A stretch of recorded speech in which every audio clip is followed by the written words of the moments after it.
Good evening, Razorback fans. Welcome into episode 20 of Hogs on the Hill, your go-to podcast for an in-depth dive into all things Arkansas Razorbacks. Join us as we dissect the victories, analyze the plays, and revel in the spirit of the Hogs.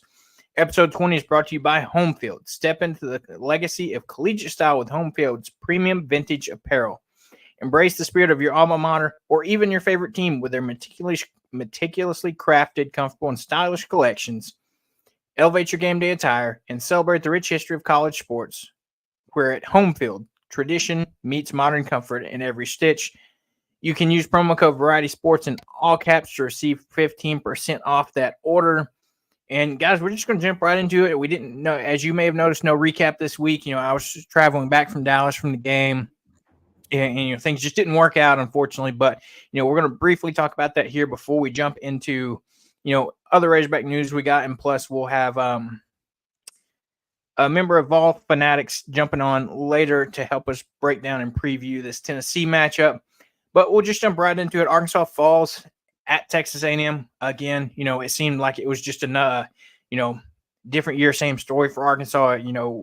They started off the game hot.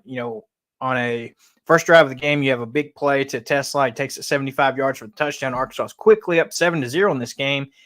And you're sitting there thinking, hey, if this is what we're going to do, maybe this year might be different, but why get ahead of ourselves and think that could ever be the case? Arkansas gets up 7-0. Arkansas is looking pretty decent in that first half. We have a fumble down there in the 10, that allows A&M to get a score there. And, the second half, things just seem to get worse. We managed to kick a field goal, hit a big field goal, and our defense was doing everything they could for us. I mean, defense was outstanding this game. You lose a few big plays here and there, but for the most part, they were keeping us in this game. And, offense just couldn't get it done. Came down to what would have been a game-winning drive, and just unfortunately, offensive line struggles. Guys comes from the blind side, hits Taylor's arm, loose ball, A&M recovers, and that's ball game, folks. So, thoughts on the game? Anything particular stick out to you in this game, Seth? Offensive inefficiency is a big one for sure. Granted, you got to give A&M some credit. They do have one of the better defensive lines in the country, and they showed that. I thought we went toe-to-toe with them from a defensive standpoint for about 3.5 quarters. There towards the end of the game, I think, is where you really saw the difference in depth between these two teams, where our defensive line was just worn slap out. They'd been making tackles in the run game all day long, had a very, very good day against the run until about the last 7-8 minutes or so of the game. And that's when A&M was finally able to get some success, and they scored that touchdown to go ahead after we had just hit a field goal to get the lead ourselves. But I think that is a recurring theme year in and year out, is we get to the fourth quarter and we're not quite deep enough. And Pittman knows it, and he's talked about it a couple of times, trying to play more guys to keep guys' legs fresher later on in the game. And I think they tried that this game, but the timing of it wasn't quite right. They were playing guys that were on the second string, if you will, during that drive that A&M was running the ball really well. And I was like, man, I know at any point, if we would have put those guys in, to try to keep guys fresh for the last few minutes, you were going to probably give up some big plays. But right then it just felt like a critical time. But anyway, that's kind of digging into the weeds. But overall, I felt like our defense played very well against the run, fairly well against their mobile quarterback. I thought we played decent enough in coverage to win the game. Had a couple busted plays, but nothing wild. But when you turn the ball over and you give them a short field on the 9-yard line, they're going to get a touchdown.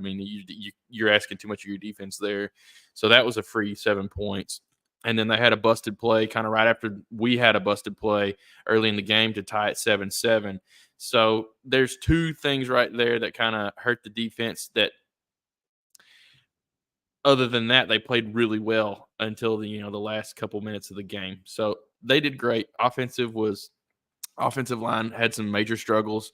I think we're still fresh on knowing where our assignments are and picking up the correct guys. Pittman's talked about it, that they're working on blocking those first 5 or 6 guys that are blitzing. We did not do that very well this game, especially in the first half. Cleaned a few things up in the early part of the second half, but it still wasn't good by any stretch of the imagination. So the one thing that really stands out to me that I think is a highlight of this game that, everybody should be excited about. I know we're going to struggle this year. It's just kind of the way it's looking. But Landon Jackson finally showed up, really had a big game this game. He looked like the Landon Jackson of old. I think he's healthier than he's been in a minute. That's probably helping. And Landon's notorious for playing up to the competition level, and he was going up against some dudes, and he showed that he was a dude and really had I think he had 1.5 sacks, a couple of tackles for loss. I mean, he really was playing well in the run game and in pressuring the quarterback, and his speed showed up. He looked great. And that helped the entire defensive line have success. And I think that's why our defense played as well as they did for the majority of the game. We're just not deep enough. I think that's starting to become more evident later in these games. Even on the offensive side of the ball, we didn't run the ball very well. We were going against one of the better D lines, and so we knew we were going to have to win with the pass. But there in that last 2-minute drive where there was actually about 2 minutes, 50 seconds, and you had 2 timeouts still, and we didn't run the ball once. And I don't know exactly what the play calling idea was there. Talon was having a fairly rough game, so to me that was questionable. But I think everyone understood that their D-line was fresher than our O-line at that point in the game, and we didn't have a lot of confidence in being able to run the ball very well at that point. So I don't know. That's one thing that we're going to struggle with all year long is depth, and it showed up in this game. Seems like this is kind of where it really starts to hurt us this time of the year.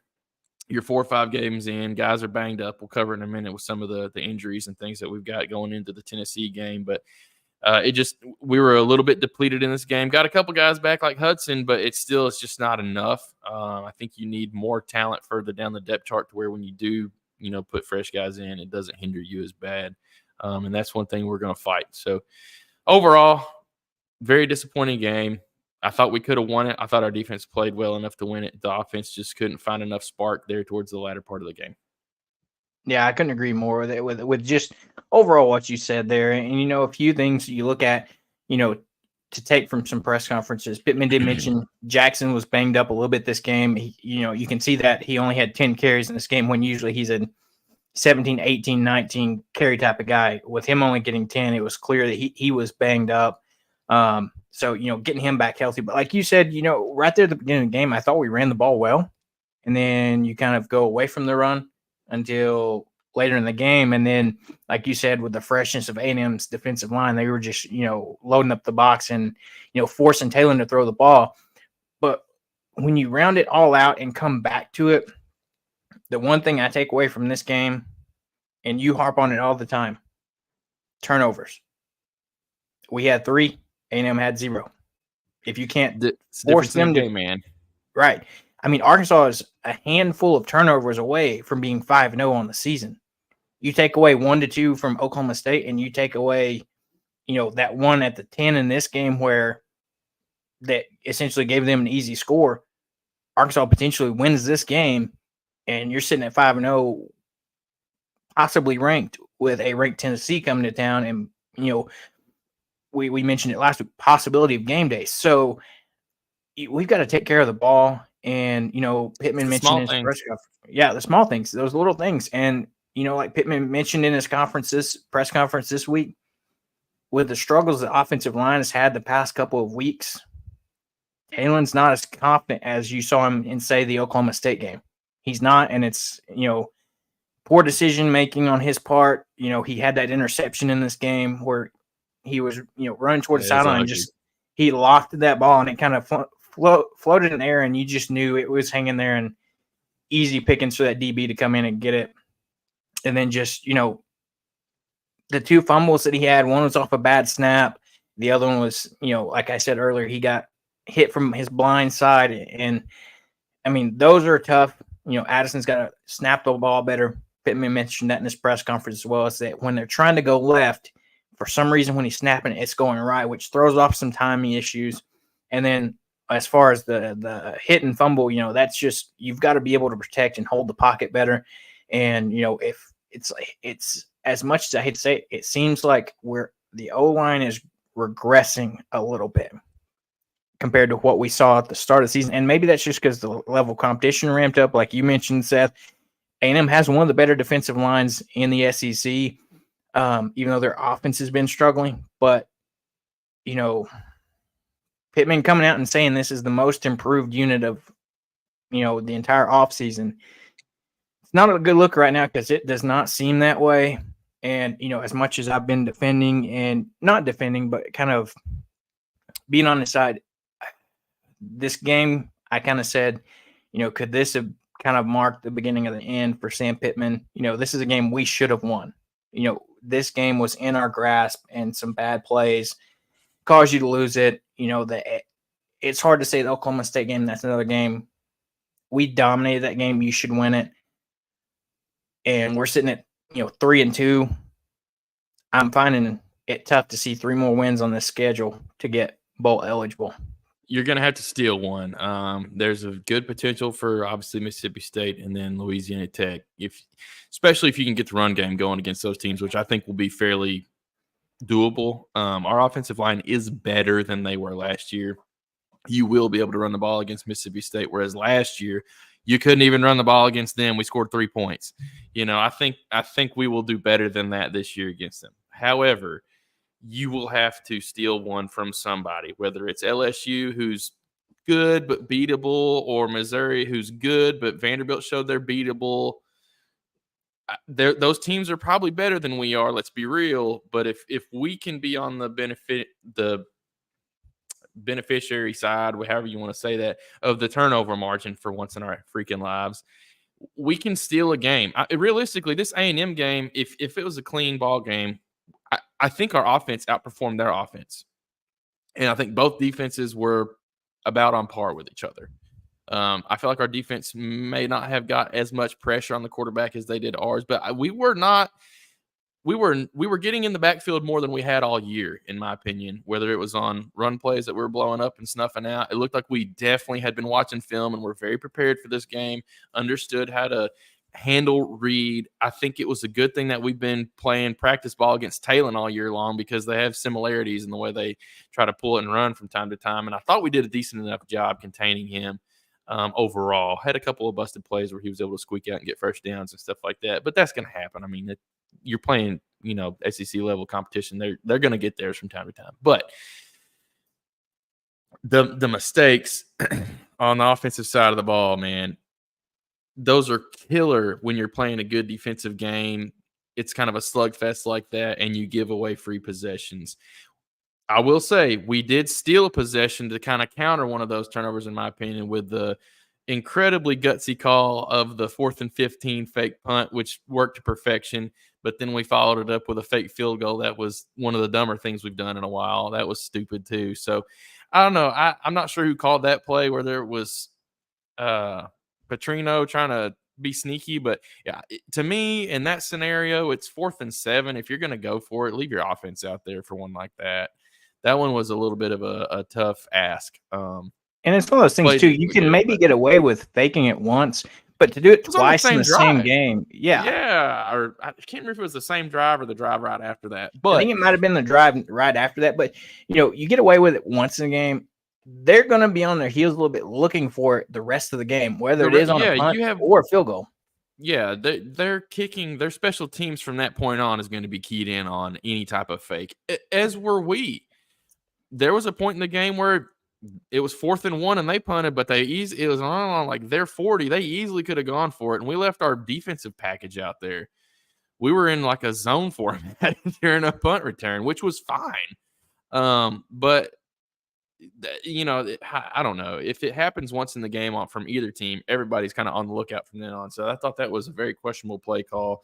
And if you're going to go for it there, might as well actually leave your offense out there with the best chance of picking it up. But anyway, more questionable play calls. I don't think those were the reasons that we lost the game, though, how they kind of were in years past. Clock management, there was one instance where we had to burn a timeout early on. There was some confusion, and that was when the fake punt happened after that, the fake field goal happened after that. So that whole sequence was weird. Outside of that, I felt like we did just fine on clock management and had ourselves set up to go win the game from a time standpoint.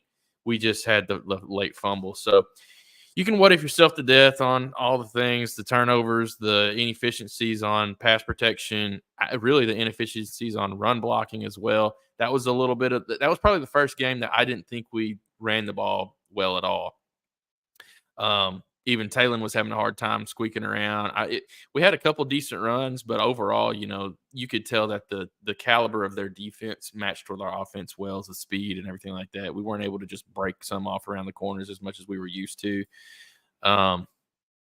Jackson had a good touchdown run where he kind of got the edge to get into the end zone, but outside of that, it was a little bit of tough sledding. So I was about to say you got to shake that one off and get prepped for you're going to have another tough one this following week against Tennessee, who's got a decent defense as well, and they put up a lot of points. So you got your work cut out for you. That's true. I mean, that's the one thing that Texas A&M very much clearly keyed into the whole making Talon beat us with his arm, and that was 100%. Definitely clear because Talon attempted 41 passes in this game. Uncharacteristic. Yeah, he usually, is a 20-25 guy maybe, but to double that, nearly 41 passes on that, I think he hit 28 of those. So you're looking at around a little bit over 50% accuracy. I mean, we're gonna have to get back to running the ball and establishing that early on, and hopefully that'll help with we'll go ahead and start there too. Is Pittman mentioned Rashad Dominion is no longer suspended, so he's suspended for a week essentially. And he said once he's healthy and is able to go through practice, he'll be out there on the field because he's a talented enough player that if he's going to play, they're going to use him. And with we'll get to some of the guys that will be out this week. It'll be good to have him back and hopefully take some of that workload off of Jackson. We already see Braylon Russell making a dent in some of that, which will help keep Jackson fresher. But to have a guy like Dominion that is not just a freshman and still kind of learning the college game a little bit, a guy that's been there, being with Arkansas, has some experience, will definitely help as far as load management goes. Because Jackson's had a great season so far, but he's if he continues to run the ball 18, 20 times a game, he's going to continue to get beat up, especially now that we're in SEC play as well. Yeah, 100%. So it's the gauntlet, the meat grinder, whatever you want to call it. That is SEC football week in and week out. It's tough. I mean, you look at what just happened with Ole Miss, Kentucky. I didn't see that coming at all. Granted, I knew Kentucky's defense was good and was making strides. I thought their performance against Georgia was a bit of a fluke at the time. Not so sure it was a fluke. Maybe the South Carolina game was the one that was a fluke where they just absolutely looked terrible. But they've had two back-to-back incredible performances and knocked off Ole Miss at Ole Miss, So that's just a testament to how tough the SEC is week in, week out. Georgia lost at Alabama. Granted, that was a matchup for the ages right there, and we'll talk about a crazy game. But anyway, those are prime examples of how hard it is to win in the SEC, how physical it is. You have to be deep because you are going to have injured players. It's part of it. To think that that's not going to happen, or somehow going to avoid the injury bug for everyone, for every game is, that's just a pipe dream. It's never going to happen. So that's one of the critical areas that has got to be improved on, in my mind, over the next couple of years, whether Pittman's the coach or not. I don't care who's the coach. I'm hoping it's Pittman. I hope things, go a little bit better this year than we're thinking. We upset a couple teams, but whoever it is, that's got to be a point of emphasis. And I know it is from even the athletic director on down, with all of the emphasis that's been, kind of put on the spotlight around NIL and trying to get some more packages put together for more players to where you can have better players deeper down your roster, like Tennessee, like Ole Miss, like obviously Alabama, Georgia, those teams. So we've got to find a way to get to there. Execution is hard, and we've been struggling there. But then depth is also something that you've seen it these last couple of games. We're starting to get gassed in these fourth quarters, man, and it's really showing on the offensive and defensive lines, and then even in the secondary on defense as well. These guys are playing a ton of snaps out there, and it's hard. Yeah, so tough. I mean, you got to have that depth, especially the gauntlet that Arkansas goes through in SEC play. Kind of looking into week 6 here, passing yards. Talon is still third in the SEC in passing yards, just behind Jackson Dart and Garrett Nussmeier. Rushing yards, Jaquindon Jackson still leads SEC with 509. Henry Parrish from Ole Miss is right on his tail, though, with 489. Talon still at 7 in the SEC with 331. And receiving yards, Andrew Armstrong dropped to third with 420. He's sitting behind Ryan Williams from Alabama and Trey Harris from Ole Miss. Going into this next week, I think it's going to be crucial. I mean, I will say it would be the most Arkansas thing ever to bounce back this weekend and have an incredible game. That would be very much how Arkansas does things, but I'm not going to hold my breath for that. But before we talk more about Tennessee, we're going to go through basketball. There's some interesting basketball things going on right now. Coach Cal met with the press earlier this week as they kind of have started practice back. You know, we've got some of these exhibitions coming up in the next few weeks. I'm excited to get our first look at these teams. But he said, you know, one thing I took from that is don't be surprised to see our teams. This was Coach Cal's quote, get stung a little bit by some of these, you know, exhibition matches, you know, as he's kind of getting a feel for this team and to find out where they're at. I know he's looking to see a big jump from DJ Wagner. You know, he had a up and down year last year. Said he looks faster, stronger this year, looks like a better player. So, you know, hopefully that's the case. But, you know, it's going to be interesting to see what we get when we see the first look at this team. But another interesting thing, and Seth, I don't know if you saw this right before the show, a challenge essentially from Hunter Yurachek. I did see it. So Razorback basketball early this morning released a video that they're redoing the court in Bud Walton. Well, immediately the chatter is a slobber hog coming back. That's all I've seen on Twitter today as far as Bud Walton and Arkansas basketball. Well, just an hour ago, Hunter Yurachek sent out a tweet saying, hearing some chatter on slobbering hog. He said, I'll make you a deal. He just received a matching gift offer of $500K if Arkansas fans can add an additional $500K for Arkansas Edge NIL before 5 p.m. on October the 7th. So 5 days from now, he said they will put the beloved Slobbering Hog logo at midcourt of Bud Walton. I mean, if there's a way you're trying to get fans to donate, and I know a lot of fans have been wanting to see Slobber Hog make an appearance for a long time now, what a way to do it. I mean, if this doesn't get you excited and once you try to help, I don't know. It gets me excited. I'm hoping this is one of those things where if we get close or whatever, they're still going to do it anyway. I don't know. When I saw that's the first thing that came to my mind was, well, are they going to put Slobber Hog on the court now since they're redoing the court for the first time in several years? It's pushing like 10 years. Realistically, I think it was around like 2014, 15, 16 range that they had Stained It the Way had kind of the Arkansas outline. And then the only updates they've done since then was putting Nolan Richardson on the court. Yeah, exactly. So I think that's a very achievable number. I know that's a short amount of time to do it in, but I think it is achievable. And that is it's kind of, I don't really know what the right term would be. It's not like it's something of a ton of value, but that's something that fans have wanted for a long time. And I think could rally around and really try to contribute their money towards, especially some of the, you know, heavier hitters, if you will. That's something that a lot of the old heads that may have a few extra bucks laying around might want to see again in their lifetime. So I could see that number being achievable. And I will say this, I am a member of the Edge program now. I went ahead, did some research, so we would have a little bit more information to share with you guys on it. And then I'm on the cheapest option because I have a 8-month-old and formula is expensive. But that said, they do have $10 a month options, or you can do a $100 per year option, which is a little bit less than obviously the $10 a month, save $20 over a year. So that's the option I went with. It just shelled out the $100. It hurt, but it is what it is. So there is some cool things that go along with that.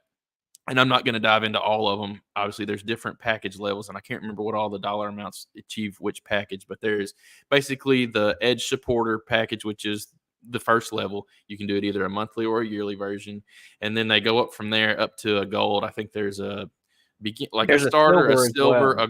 yeah, there's a silver in the middle, and I think there's 4 different groupings, and I can't remember exactly how they're all named. There's a silver, gold, and then there's one in between silver and the one I am. But anyways, it's like the 25 a month. I think silver's like 50 or 100, and then gold's like 250. But there's All some right, really here we cool. go. Did you get it pulled up? I got it pulled up. So the one that Seth's talking about that he's part of is just called the Edge Supporter, $10 a month.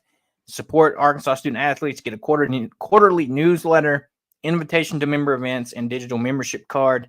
Next up, you've got the digital pass. Same things from above, plus exclusive apparel and swag giveaways, exclusive student athlete digital content, and I think a Hog Plus subscription. yeah, it says add Hawgs Plus for $5 more. So Okay, 30. There you go. Then you jump up to the bronze, that all the benefits of the above. You get that digital membership card, a koozie set, a car decal, member exclusive hat, and you receive 10% off Wright's Barbecue. You jump up to the silver pass, which is $100 a month.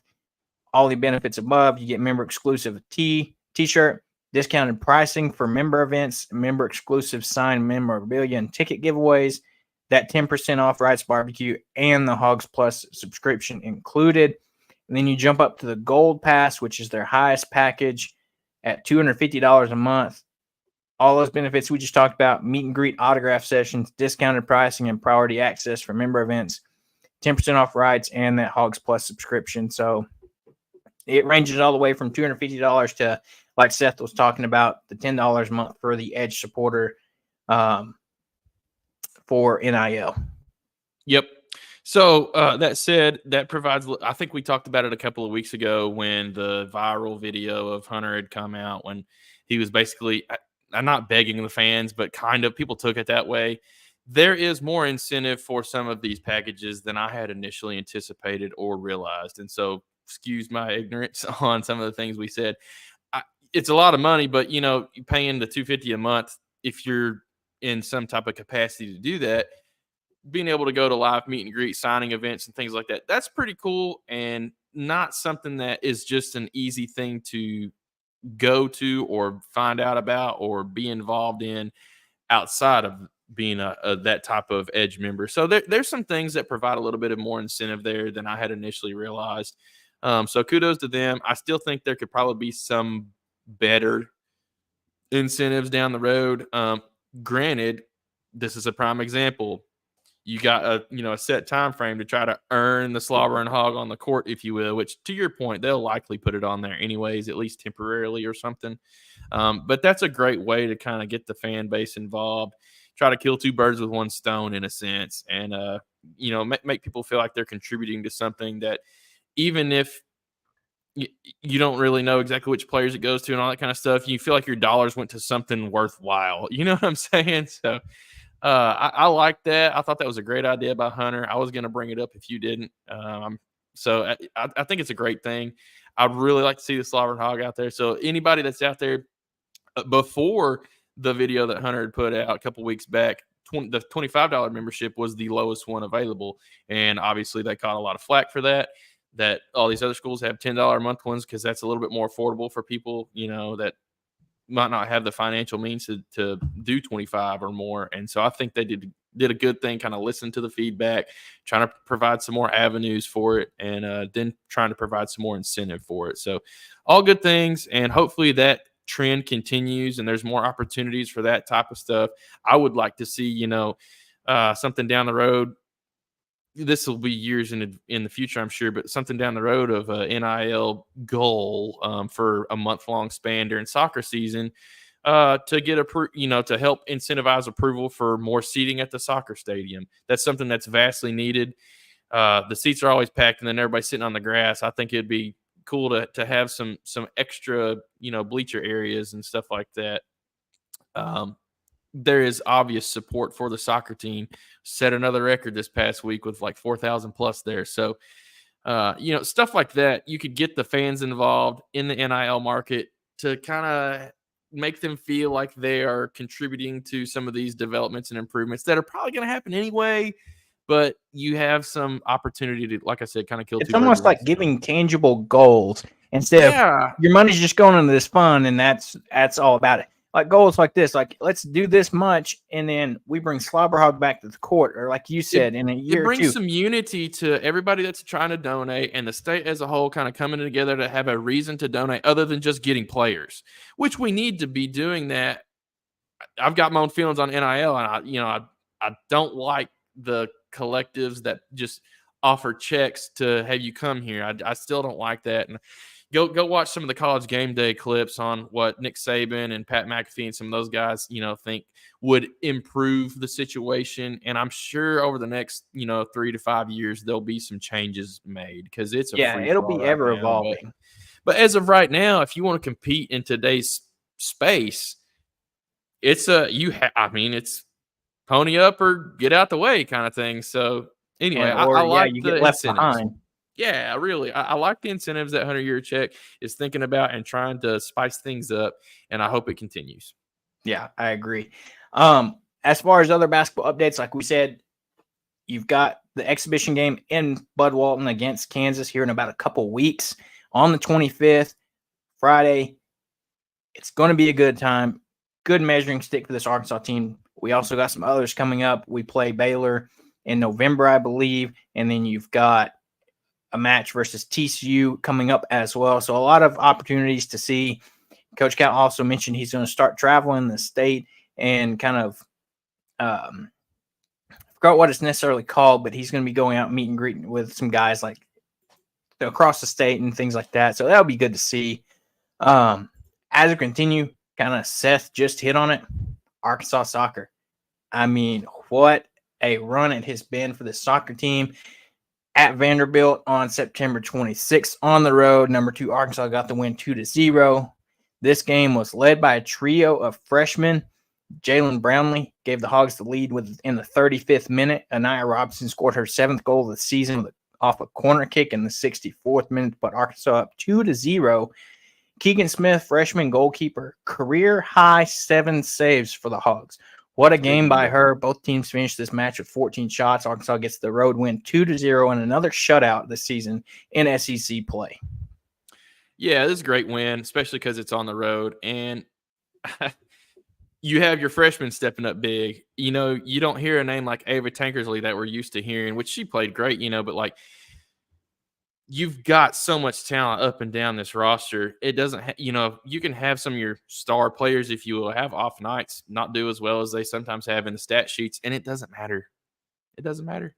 You're that deep. It must be how it feels to be like Alabama in football or something like that. Some of your star players go down, and then boom, you have this 17-year-old wide receiver come in, and he's absolutely torching everybody. So must be a great feeling in the football world. But in the soccer world, we are right there. Oh, my gosh. This team has so much talent up and down it, defensive, offensive, just powerhouse so far this season. So doing great things so far, and they followed it up with another good one.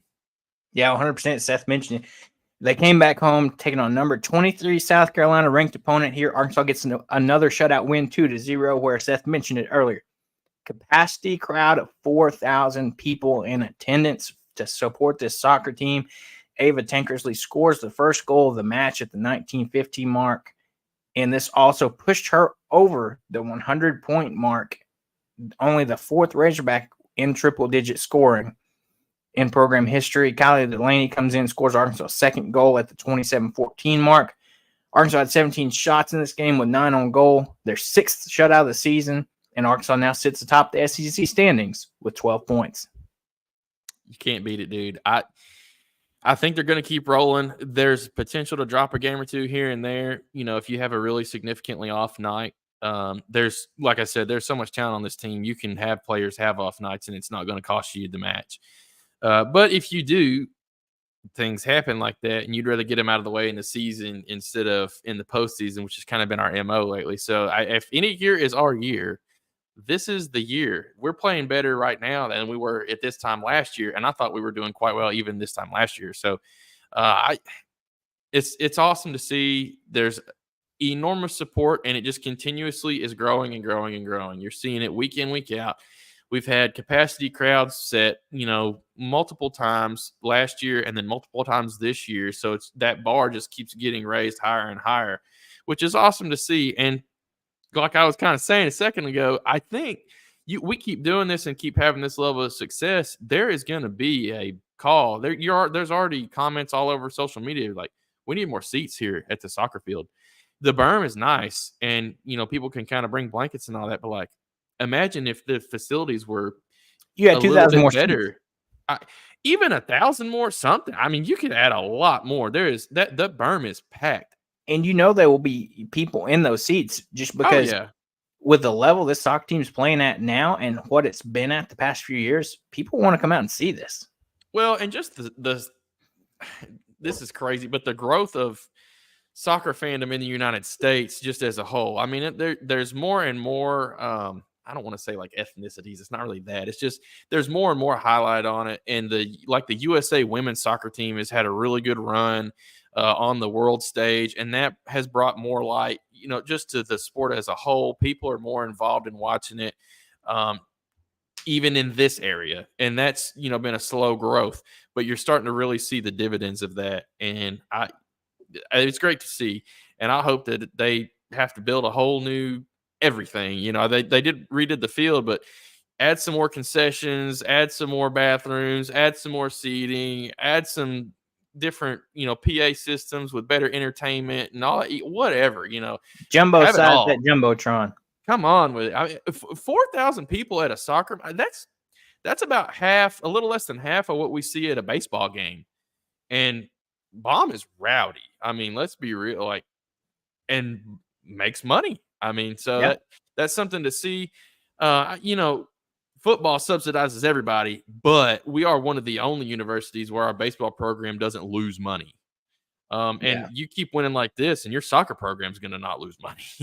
That's true. But anyway. And so, big weekend for Arkansas soccer. As they're atop the SEC standings. You have Ava Tinkersley named SEC Offensive Player of the Week. You had Keegan Smith with an amazing performance get recognized as SEC Freshman of the Week. And the best thing of all, Arkansas is the unanimous #1 soccer team in college sports. And that is the first time in program history to be the unanimous #1 team in the country by the United Soccer Coaches and TDS as well. So great things there. They open back up with their next match on the road at Mississippi State on Friday, their first Friday at 6 p.m. A ranked Mississippi State team at that. So, another big-time matchup for this Hog team to go in and defend that #1 spot.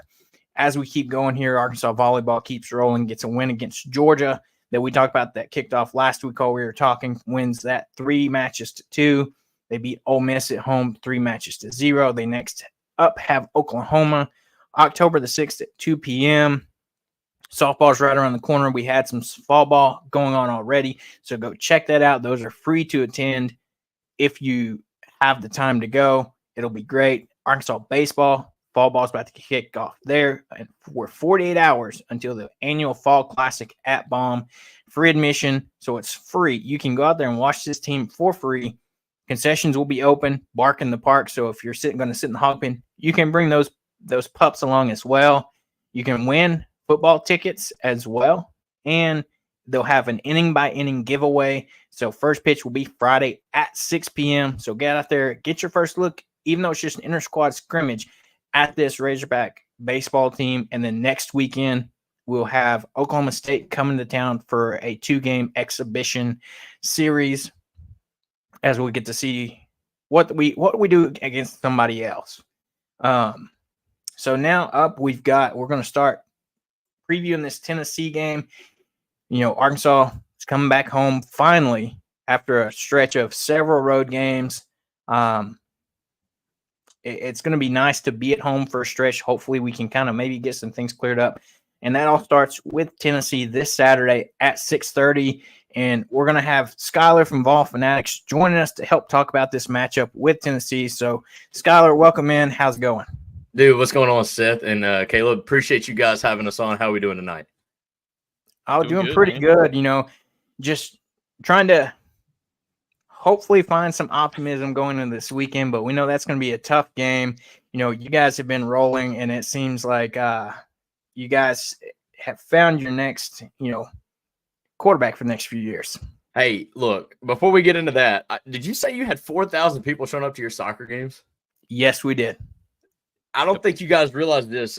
2 years ago, we couldn't even seat 4,000 people at our baseball games, which is why we are now doing some heavy stadium renovations. That's pretty insane, to say the least. I don't even know what our soccer capacity is. So it pays to be number one, and that's pretty awesome to hear what y'all's program is doing out there. We appreciate it. Yeah, this soccer team's been building for the past few years. Coach Kobe Hale's kind of gotten us there year after year, but we got to get over that hump. Made it to the SEC championship game several years, but couldn't get the win, and then made some tournament runs. But it seems like this year, like Seth and I've talked about before, this could be a team that's set up to make a deep run. He brought in some transfers that are very experienced, got some talented freshmen on this team. So I'm excited to see what the rest of the season holds for this ladies soccer team, and being number one, first time in program history. So that's big time. That's what I'm talking about. Hopefully y'all keep that rolling. That's pretty awesome. But yeah, I can give you a little bit of optimism. I mean, starting with Nico, you brought him up earlier. What if I told you that the guy's only played 4 quarters in a ball game once this year? Against Oklahoma. His other 3 games obviously been pulled at halftime. I don't know necessarily how he's going to do in second half. See, the only second half he's played at Oklahoma, you've seen our offense just went, quiet. I mean, obviously you could say we dialed it back, which I do believe we did. So, if Arkansas can make this, a 4-quarter game, Nico's not played a competitive 4 quarters of football. That kind of scares me a little bit. Obviously going on the road 2 weeks in a row now, we did have the bye right there in between. I do think that helps us out a lot, but if y'all could feel good about something, make this a 4-quarter ball game. And I don't know how Nico's going to handle a 4th quarter with a 1-possession game. That's fair. I kind of like that analogy there. It's something that we've struggled with, playing 4 full quarters in any facet of our game. So that's something that we need to try to force offensively and defensively. We were talking earlier in the show that our depth is not the best right now. We've got a couple of injuries here and there, nagging injuries on our offensive line, things like that are hindering us late in games when everybody's gassed. And so, if this comes down to a 4th quarter type game, which I've got my doubts. I've got my optimism, but I've got my doubts, Come on, guys. You're in Arkansas.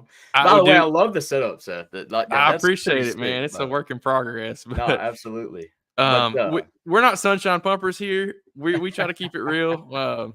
We've talked to a couple different podcasts that are kind of the same way as us. So we try to be optimistic but realistic at the same time. So one of our biggest issues so far has been turnovers and mistakes. We really did not play the cleanest ball game against A&M. We matched up well enough to, I think, win that game. Just had 3 turnovers against their 0, and had more penalties than we've had all year. That was another thing that really hurt us. So we've got a lot of things to clean up before we play you guys if we are going to turn this into a 4-quarter ball game. And then our depth really has to find another level. You got to have some guys that are kind of the number 2s on the defensive line, get a little bit more snaps earlier in the game, but be successful at it and not just absolutely get gashed every time they're out there, just to be able to kind of provide that level of freshness in the 4th quarter that we haven't seen it here yet. We're just not deep enough like we need to be. So I'll be curious to see if we are competitive enough to get to that level, and how does it shake out in the 4th with freshman is he a redshirt freshman? He's a redshirt freshman. That's what I thought. Redshirt year of the program. Redshirt freshman quarterback on the road. And I know Arkansas isn't like the toughest environment, but there is a lot of people solid. that talk about it, that it's, even though we only get 78,000 people there, it's louder than you think. Just the way the stadium is kind of down in a hole, it can get really spicy in there sometimes, and so it's one of the tougher places to play. I think Jalen Hurts said it was the loudest place he played during his entire tenure at Alabama, which is crazy. So anyhow, if it's a close game, maybe that he's lucky we were not good at football during his tenure. That is fair, because Neyland is unreal with 110,000. But anyways, I'm hopeful, but I also want to be realistic. I think you guys outclass us in a lot of categories, so we're gonna have to play an extremely clean game, which we have not done outside of our very first game of the season against UAPB. We haven't played clean games at all. So for us to compete in this one, that's what it's going to take. I don't like that you guys are making it feel like it's not going to be a contest, guys. I know y'all seen our program. Look, I'll be confident when I feel confident, but going on the road on the SEC, it's always especially hard. at night, is not something that needs to be overlooked. And I know a lot of our fans are overlooking it. We're already thinking about Florida, already thinking about Bama. I'm not. I mean, I'm not a player, but I feel like I am a player in the sense that I'll always take it 1 week at a time. And when you have games like, and I'm going to bring it up, I hate to do it, but when you have games like South Carolina 2 years ago, you have games like Missouri and Florida last year, when you're on the road at night and you just get slapped, even though you were technically the higher talented team, supposedly the better coach team, at the end of the day, execution matters. And, we have a tendency of not bringing our A game to these road games. Now, against Oklahoma, I think we did a great job. But with it being 2 in a row, I don't know what the nation's doing making all these games at night for us. It's like they want us to choke. But no, I'm really looking forward to seeing how our team handles it. 2 weeks in a row on the road in the SEC. Obviously, you mentioned the depth piece. We do have 2 of our tackles coming back, and John Campbell and Lance Hurd, which is massive. We didn't have those guys, or one of them got hurt during the game at Oklahoma. So that was kind of sketch being on 2 second-string tackles. When you're talking about Nico, I think that maybe was another reason why we kind of dialed the offense back a little bit. They're not on the injury report that came out today, so that's good. That means hopefully that they're going to be a full go. Our defense, man, that's going to be our bread and butter. I know everybody wants to talk offense, and it's totally fine. Nico's just done enough. Like, he's not been playing bad. I don't feel like he's been playing good. I don't know why he's 6 in the Heisman odds. I don't feel like he's playing that type of football, but he's not playing bad. He's just doing exactly what he's been asked to do. I do think he's a special kid. I think he's a very high, rare talent. But as far as what he's done this year, he's just been operating the offense. And obviously, it's easier to do that when you have an offensive line that's been pretty well. Obviously, we haven't been playing the best competition, but you also got a stud running back in Dylan Sampson. That guy, that is the guy I feel like has been playing some Heisman-type ball right there with the Boise State running back. I mean, Dylan Sampson has 10 rushing touchdowns through the first 4 games of the season. I believe he's been a 100-yard rusher in all but just Oklahoma, and I think he was really close in the Oklahoma game. I think the key for us is to keep it 60-40 running the ball. If we can kind of control that, I know that doesn't sound anything like Tennessee. I get it. Like, everybody sees the highlight plays, the deep shots down the field, but I'll be straight up honest with you guys. That's not how we roll. If we can't run the ball, we have a hard time throwing the ball. If Same. Arkansas can do something to stop the run and make Nico beat the defense with his arm, it could be an absolute like baller of a game. I mean, it could be a dogfight. I mean, Arkansas's got to muddy the water here. I mean, I don't see it being a long shot that they can do that. Y'all got home field advantage.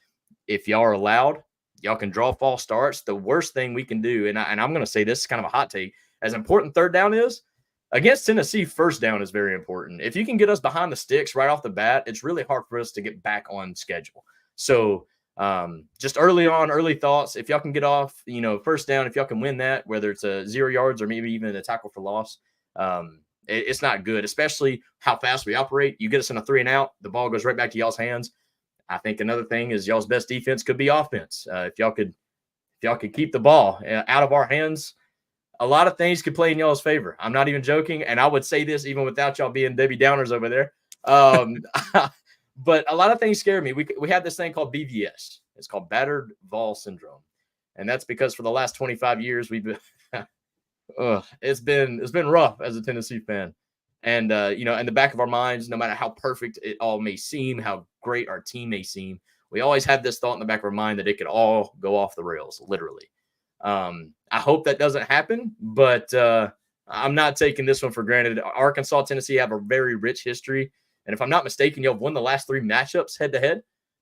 So Tennessee's got a lot to prove here on the road. Yeah, I mean, like you said, it's going to be interesting. And I think for Arkansas, the big thing is, like we talked about earlier in the show, we've just got to take care of the ball. 2 games that we were like we said, we're a handful of turnovers away from being 5-0 this season. You erase a turnover or two from that Oklahoma State game, we win that game on the road.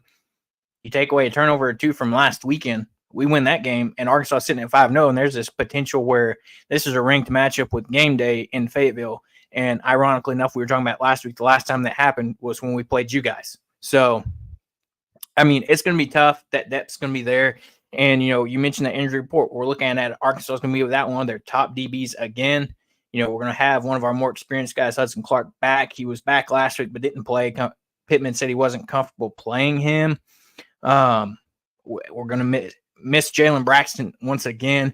But kind of looking at for you guys, you've got 4 defensive players out, 3 of those being DBs, 1 linebacker between Jordan Thomas, John Slaughter, Edwin Spillman, and Montrell Bandy. Are those guys for you that are key contributor for you guys that you think could be a key factor that y'all could be missing them? So full transparency, Jordan Thomas got hurt in the preseason, in the fall camp. So he's not been available all year. He's going to be in every single report. I don't know why they do that. I feel like if they're out for the season, they should just, I don't know. Fair enough. Edwin Spillman is a true freshman linebacker. I think he was in the 3 deep at linebacker. Great kid, very high talent. I don't think, and I hope his parents aren't watching, but I don't think he would be a key difference maker in the game. But it obviously hurts to kind of miss that little depth piece there. There was another one. Who did you say was a defensive back? John Slaughter and Montrell Brandy. Montrell Brandy, not a big difference maker. None of those guys really. John Slaughter, I think he was maybe a 3 deep at safety. Nothing too crazy there. Honestly, we're really healthy, knock on wood, through the first 4 games. Other than our tackle reasons, I don't know what was going on last week against Oklahoma. Week before last, we had a bye last week. But luckily, I mean, that's been the biggest key, honestly. Other than winning the game, it's been trying to stay healthy. You're about to go on this gauntlet of an SEC schedule, which everybody has to go through it. It is what it is. But the worst thing that you could do other than lose the game is also be without, 6 of your starters going into the second game in the SEC schedule. That's just not what you want. Obviously, it's football. It's going to happen. But for us, I think we're relatively healthy, and I just hope that we stay that way. And I wish that on both teams. I actually went to Norman to the Oklahoma game thanks to a good friend of mine out there.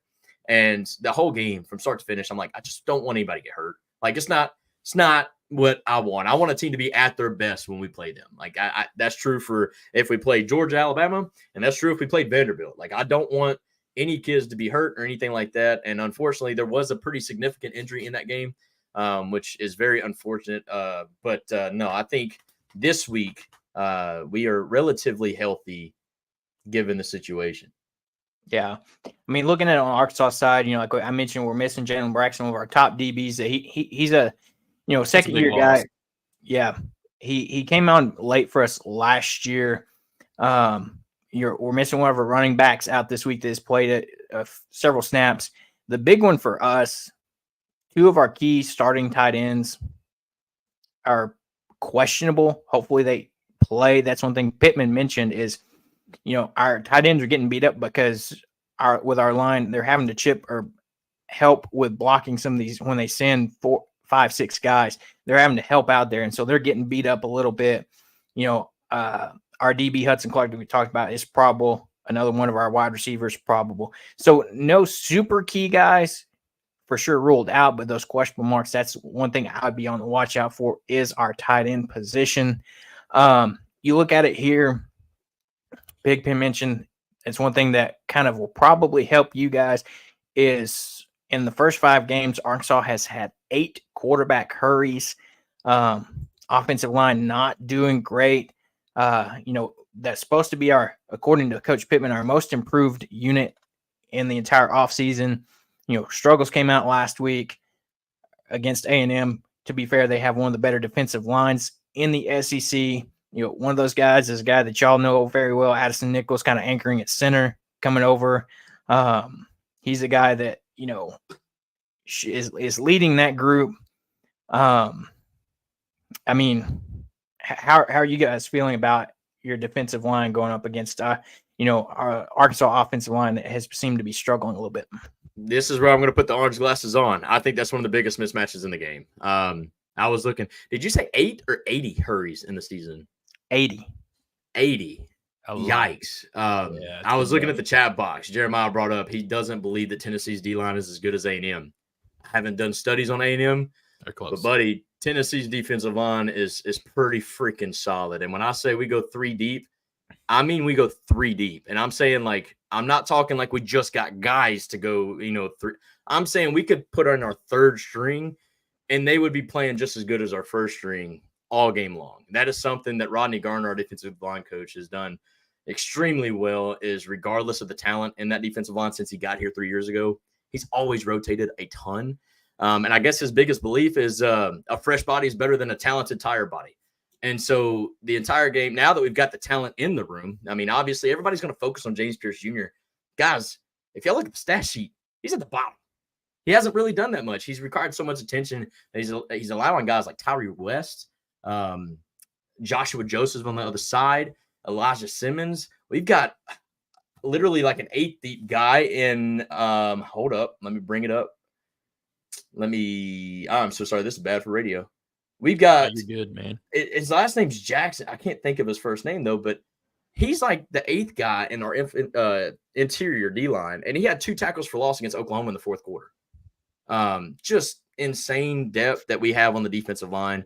Our linebackers are playing better than we've had under this coaching staff with Keenan Peely, Arion Carter. They do really good at tackling in space. And our front seven's pretty strong. I think that's the biggest mismatch in the game. And I'm really intrigued to see how Arkansas's offensive line holds up. But here's the wild card factor. Your quarterback, Taylon Green. I mean, obviously, y'all mentioned he's had, ball security issues, but if he can protect the ball, scramble, make some plays, if we don't have gap assignments filled, he could have a heyday running the ball. I mean, we've made plenty of quarterbacks like Heisman Trophy contenders in our time, but if we do a good job of containing Taylon Green as well as just muscling the rush defense, because guys, Oklahoma only ran for like 36 yards against us in the entire game, and a lot of that was their backup quarterback who scrambled for yards. So I am really intrigued about this matchup. Tennessee's defensive line is very, very solid. Don't overlook that. Don't even think about just James Pierce either. There is plenty of dudes on this defensive line, 3 deep. That's kind of one of the things we were talking about earlier, is that's an area that we don't have a ton of depth. I think if you just look at starters alone, we probably match up decently enough. Our defensive line against your O-line, for example. Yeah. We've had very good success in run stopping and things like that. We did quite well against Oklahoma State, stopping Ollie Gordon. Granted, their run game is not what we thought it was. It was week 2, and we were kind of basing everything off their previous year's success in the run game, and they just haven't had it this year. However, he had like 59 yards. Honestly, we had very good success holding Texas A&M, a really good rushing team, under 100 yards till about the 7-minute mark in the 4th quarter, and that's what really burnt us, is our depth on our D-line. We don't have, 3 strings deep that are just as good as our first string. There's a significant drop-off in my mind once you get past our top 7 players. And that really hurts us, late in games. And that's one of the reasons we lost against A&M, in my opinion. The turnovers hurt a lot, but then that last drive that A&M got that touchdown, we were up by a field goal, and they just ran the ball down our throats. And we had been stopping the run all day long very well. A lot of tackles for loss. Landon Jackson played phenomenally. He's one of our better players on the D-line. Hasn't had a ton of stats, but he really showed up against A&M. And everybody ran out of gas, and it was palpable how much you could see what happened on the field was due to our lack of depth, quality depth, if you will, on our defensive line. So I completely agree. That's a big mismatch. Our O-line is also not super deep, and we've got some guys that have been banged up all year. Patrick Kudus hasn't even played.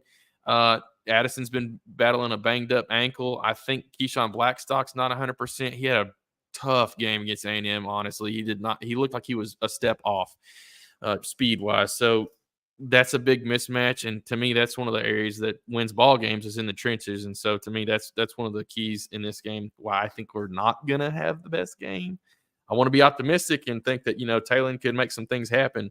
And to your point, if there's not a lot of discipline in you guys' rush, he can make you pay for it with his legs if he's able to squirt out. But I don't know, man. I'm with you. I think y'all's D-line is up there with A&M's. I think y'all's is better than a lot of people give you credit for. Yeah, I mean, it is what it is. I don't think it's going to be as clear. I mean, look, games are not won on paper. So games still got to be played. It's Jason Jenkins, by the way, is who I'm thinking of. By the way, fun fact, Nico Iamaleava has as many tackles as James Pierce Jr. does on the season. So if that doesn't tell you how quiet it's been for James Pierce because of how much he's required attention. But I feel like one thing James Pierce Jr. has done very well is he's not let that get to him. I think he's been very positive about it. He understands that even though he's getting double teamed, chop blocked, whatever, it's allowing somebody else to go make the play. Super unselfish ball, which I think is really rare to see, especially in superstar, caliber type players. So that is the guy I was trying to think of is Jason Jinx. And Jackson Moy is another one who's kind of a 3-deep type interior lineman. And he came alive in the fourth quarter against Oklahoma. Look, defensive line, linebackers, we are very confident in that group. We held Oklahoma to under 100 yards through 3 quarters of football. I was sitting next to Oklahoma fans, and they were just praying just to get to 100 yards of offense. Now, I understand they have a lot of issues. They changed quarterbacks. I totally get it. But before that game, everybody had a lot of high expectations for Jackson Arnold. Jackson Arnold, thank you. Now, it is what it is. Things happen. That game's in the past. And now it's all about Arkansas. It's all about the matchups. Our secondary hasn't really been tested. Is Taylon Green the guy that challenges him? I don't know, but if he can scramble, keep his eyes down the field, I think he's got a really good shot at some big home run shot plays. However, does Arkansas really want to rely on that? I don't know, but I don't think you're going to be able to just run the ball in our defense. I really, truly don't. I know you guys pride yourselves on a strong offensive line, but I just don't. It's not quite there. I don't see the Russian attack being that huge unless y'all can run around the edges. I don't see y'all. If it's 3rd and 1, guys, don't run it in the middle. Run it outside. I'm being serious. I think teams are 0-4 on 4th down against us when they've literally been 4th and 1, 4th and 2, and they've tried to do quarterback sneaks. They tried to do halfback dives. It just doesn't work. We are very explosive on that interior line, especially when we know what's coming. So really excited about the matchup between Taylon and our defense, more so the secondary. See if he can dime him up. I mean, that's going to be fun to watch. Yeah. I mean, it's like you mentioned, we've kind of had the same issue on defense. You've talking about James Pierce. That's been the same thing kind of issue we've had with Landon Jackson. He's been our star that's been back, but he hasn't done much this season until you look at the second half of the Texas A&M game when he finally was able to kind of break out and get in that backfield and make some things happen.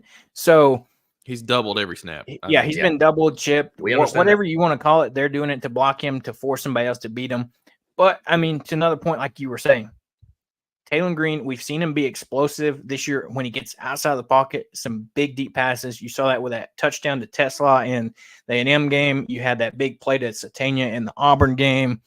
The number of plays that he can make that honestly surprised me with just how accurate he is on the run is going to be big. So I think that's the big thing is accuracy, getting flush outside the pocket. But I want to ask you from experience, not trying to just call him out in general. Go for it. But some of these inconsistencies we've seen with maybe some of the snapping issues, was that something you guys saw from Addison last year with him being your starter last year? Or is this something that could be a scheming thing with Arkansas and getting timing down, as this is a Petrino offense? It has a lot of timing things going on. Yeah, I'll be 100% transparent with you. Addison Nichols was not our center last year. Oh, he was a guard or tackle, right? I don't even know if he started there, but yes, he played guard for us because Cooper Mays has held down our center spot for a couple of years, several years now. Addison Nichols, I think we had snapping issues, which is why he got jumped in the depth chart. I believe that's why he entered the transfer portal. I don't know that. I don't have insider information on that. But we were very high on Addison Nichols as a high school recruit, thought he was going to be legit, the real deal. I don't know why it never worked out. I didn't realize that he was a center. I will say that. So I think he did play guard for us. But tell me, has it been an issue? I mean, I haven't watched the games lately, but has he been snapping the ball kind of inaccurately? I'm not going to say it's 10 yards over his head, but, making Taylon kind of reach out, maybe grab the ball a little bit or I mean, Yeah, it's obviously, been a messes little up the bit. timing of his own. So Yeah, it's been a little bit right and left. yeah, Pittman mentioned in the press conference that when we're trying to run a play that's going to the left, it seems like the snap is coming out to the right, which could throw off some timing issues. I just pulled it up. It did say last year as a redshirt freshman at Tennessee, he appeared in 12 games as a reserve offensive lineman during his redshirt freshman. He played 12 offensive snaps at right guard in the season opener against Virginia. Appeared in special teams, saw action on PAT field goal, 6 offensive snaps at left guard. He wasn't a big key piece in the starting rotation for us last year. We didn't think he was. I think he was kind of up and coming, and they're just he is. Y'all have more depth, so he was just trying to get some playing time. Was kind of my understanding, but and he was still a young guy with us. I think he was only a redshirt freshman or a sophomore. Redshirt freshman. Yeah, so I mean, he was still a younger guy, and our offensive line right now is 4 of them are super seniors, basically. So I mean, it's kind of hard to ask a guy like that to. The only one guy that's not is a sophomore. I think he's a redshirt sophomore, and it's Lance Hurd, who's a 5-star tackle. I mean, that's just the. I'm not going to say slim the pickings, depth. man. No, I'm not going to say it's depth because I mean I'm a little scared once we go too deep on our offensive line, but we do have experienced guys as our number ones. So no, I'm not too familiar with Addison Nichols, but I mean I hope that he's clean. I literally want the best version of Arkansas. Y'all's chat box, by the way, is hilarious. I freaking love the people in y'all's chat. It is They're awesome. blowing it up, man. I'm reading some of it. I'm like, all right, I like the. It's almost like I want to talk smack, but I don't because look, dude, I'm a little nervous. You got Joseph on your side there, so what's that? I think Joseph Cunningham, yeah, he's a Tennessee guy that's going to be going to the game for the first time. Thank you, Joseph. Back me up, dog. I need the help. But no, I'm a little nervous going to this game. I'm not going to go full Josh Pate and say I'm scared. I think that was a little much, but I'm a little nervous just because I know what our team's done in the past on the road at night in SEC play. Doesn't matter how paper looks. On paper, yeah, probably we do have a little bit more talent. Maybe we have a little bit more depth. I think this is just a big matchup deal, and I think y'all have already talked about it. Offensive line for Arkansas against Tennessee's defensive line. If y'all truly believe that A&M's defense is better than our defensive line, y'all may be able to cook, man. I don't know A&M's defensive line. I know we played them last year. They were very solid. I just think that we've taken a big step forward on that side of the ball this year, and that's not without saying that we took a big step forward on the offensive side of the ball, which we can talk about here in a little bit. Yeah. So looking at it, Arkansas has been one of those teams, like you said, that D-line stuff. Arkansas has relied on the run game a lot this year. Jaquindon Jackson transferred over from Utah has been big for our offense this year. That's been big for us. And, the past couple of games, we've seen him struggle a little bit against some, once we got into SEC play, Auburn week before, A&M last week, has struggled to get to that kind of 100-yard mark that he's hit all season up until those 2 games.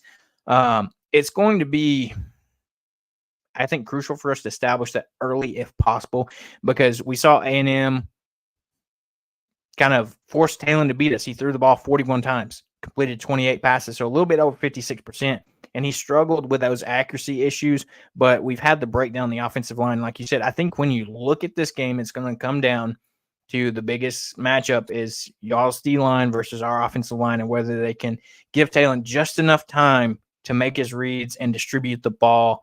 And like you said, test that secondary and see what happens. Yeah. Another thing, even if the accuracy isn't there, Talon offsets that by the plays that he makes with those legs. If it's a 3rd down and 5, everything's covered. He can absolutely drop it and take off and run, because I've been a big guy that I've been wanting our defense to run man against everybody, because I want to see our defensive backs on an island. I want to see them, how they hold up, because we haven't seen it. And if we end up doing that at all this game, they're going to have their head turned away from the quarterback. If he tucks it and runs, I mean, he could run 15, 20 yards for him, but he realizes he took off. So that's something that maybe that's why we haven't ran as much man, but I would like to at least see our defensive backs hold up in space, hold them for longer than 3 seconds, which they haven't had to do because our defensive line has gotten to the quarterback very, very quickly. But like I said, Taylor can roll out of that pocket, extend the play. Our defensive backs are going to be asked to cover a guy for 4 or 5 seconds. I don't see this being just a blowout. I really don't. I mean, one, it's on the road. I'm going to say it again. On the road at night, SEC, there's hardly any blowouts when that happens. So especially That's pretty my true. balls. Especially my balls. I just don't see it. I don't view us as that powerhouse as much as I want to. As much as I want to be a homer and say yes, I feel like we're going to win by 3 touchdowns. I'm just not that confident. I'm not scared, but I'm not that confident it's going to be that big of a blowout. I was about to say they have it sitting right now at a 13.5 point spread right now. So, and I did bet it. I laid the points. I lose money betting a lot. So I mean, I'm just saying, like it is what it is. But I will say this: the Tennessee Vols have been 4-0 against the spread this year, so that gives me a little bit of hope. Gives me a little bit. They tried to choke it against Oklahoma, but it's all good. That fourth quarter, man, I tell you what, Oklahoma just doesn't go away. Look at what they did to Auburn, man. I mean, down 2 touchdowns in the fourth quarter, and they found a way. Now, their quarterback's a little suspicious as far as Auburn's quarterback turning the ball over in the most worst way ever. But no, Oklahoma's been a tough one. Getting that road win there. Hopefully, maybe that flips the script for us. Hopefully, I don't know. We'll see. Probably not for you guys. You don't want that, I'm sure. But this offense has been something that, at least on our side, has been kind of nice to see, even though we've not really been able to see it for 4 quarters, which kind of sucks. I mean, the first 3 games, we've pulled our starters basically at halftime, if not first or second drive of the third quarter. Seeing them play 4 quarters was nice against Oklahoma, but again, third and 4 quarters, we scored a total of, I think, 6 points. And that's a little alarming just because I don't like to take our foot off the pedal. If we get up big, I kind of want to see us on top of that. But something Nico has done this year has allowed us to attack the middle of the field again. Joe Milton, love him to death. He throws it a million miles, but he just wasn't accurate over the middle of the field. Nico has at least brought that back. An example is the Dante Thornton pass against Oklahoma. That was perfect. It was a perfect pass in stride, and it was kind of in stride in the way it almost sped him up to catch the ball, which allowed him to break away from the defensive back. You know, it's throws like that kind of show you how special Nico can be, but we've not seen it for 4 quarters. Dylan Sampson is the key to this engine. He's our leading rusher. I think he's got right around 449 yards on the season. Like I said, he's averaging well over 100 yards a game, but a surprise guy at the number 2 spot because our Cam Selden, who was our number 2 going into fall, has been battling some injury, but a walk-on guy, a local product in East Tennessee, went to Carnes High School. His name is Deshaun Bishop. He's kind of bursted on the scene here lately. And he's got 287 yards now on the season. Both of those guys, by the way, Dylan Sampson and Deshaun Bishop, both averaging over 6.5 yards per carry. They make us way better than maybe we even could be. But between the both of them, 13 total touchdowns on the ground. Do y'all play 3 down front, 4 down front? 4 down? Used to be 3, but now we've got a new defensive coordinator over the last couple of years. That's a little bit more switched to a aggressive, 4 yeah. down. Yeah. No, for sure. Well, I was going to say I've seen our offense struggle with the 3 down front with them playing like 4 linebackers and then doing some weird stuff with their safeties. That has thrown Nico. I don't know why, but NC State did it. And I know we blew the crap out of NC State, but guys, if y'all rewatch that first half, it's closer than it should yeah, be. it was not that big of a blowout. In fact, we had a hard time moving the ball. It was Will Brooks, another walk-on for us.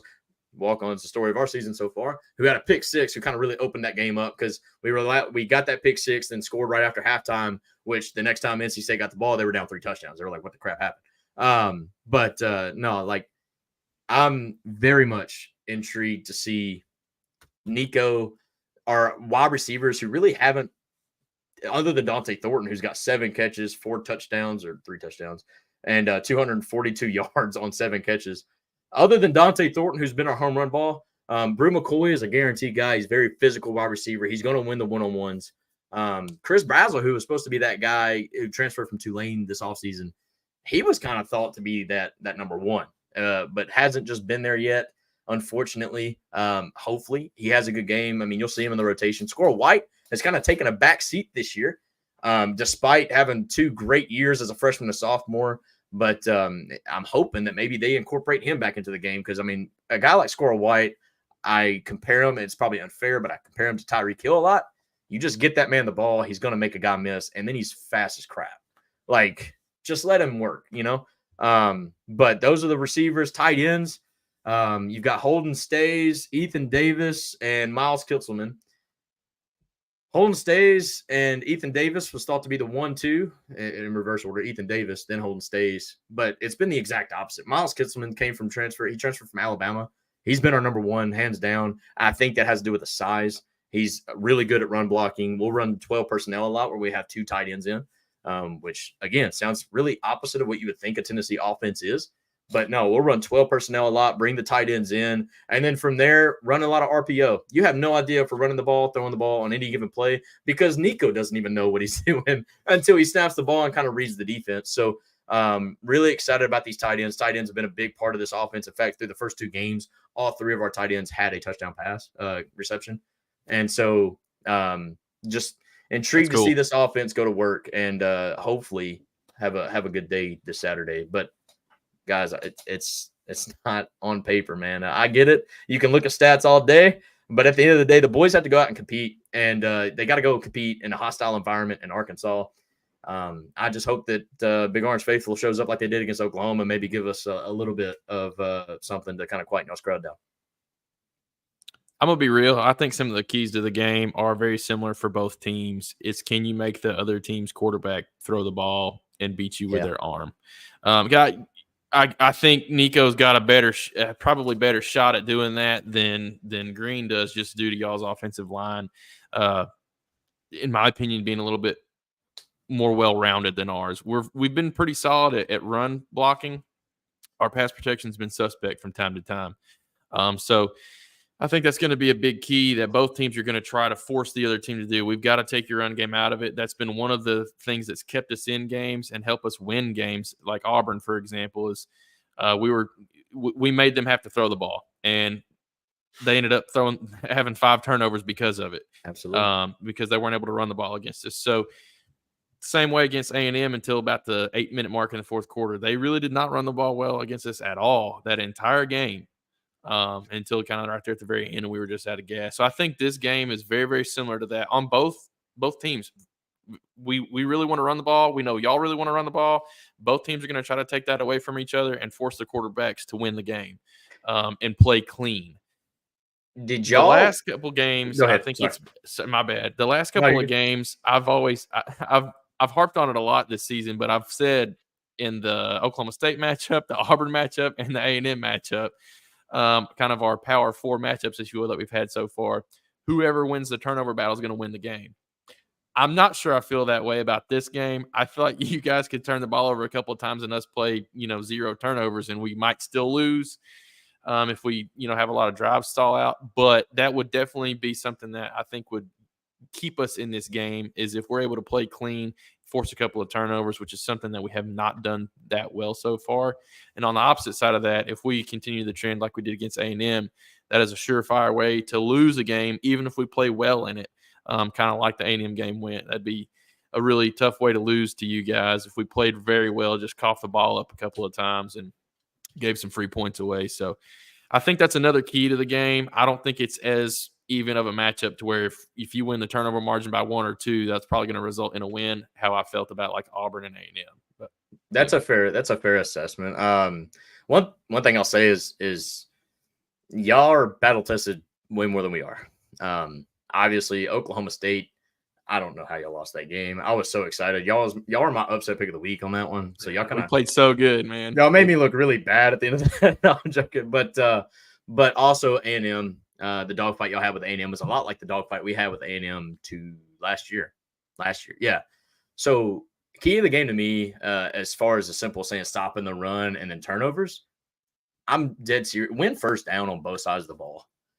And I know that sounds so backwards. Like third down is the most important down, and it is. But against our offense, our high tempo offense, you win first down. It is so hard for us to get back on schedule. It doesn't matter. I mean, because at that point, it kind of throws off what we were expecting to do on play 2. And then on play 3, you don't really know what you're calling until you find out what you did on play 2. I mean, like, for example, you get up to the ball. Let's say Tennessee gets that first down, and they're right back on the ball in 5 seconds. And then, boom, false start, crowd's going crazy. Well, now we're 1st and 15. Instead of doing a simple run, we try to do a quick, sideline pass just to get 5 yards. Well, y'all read that, y'all eat that up, and now it's 2nd and 15 immediately. And it's just as quick as that. Yep. Just as quick as that. Now we're punting the ball because we can't pick up the first down. Y'all hopefully get the ball, establish. If you can't establish running game, at least chew some clock.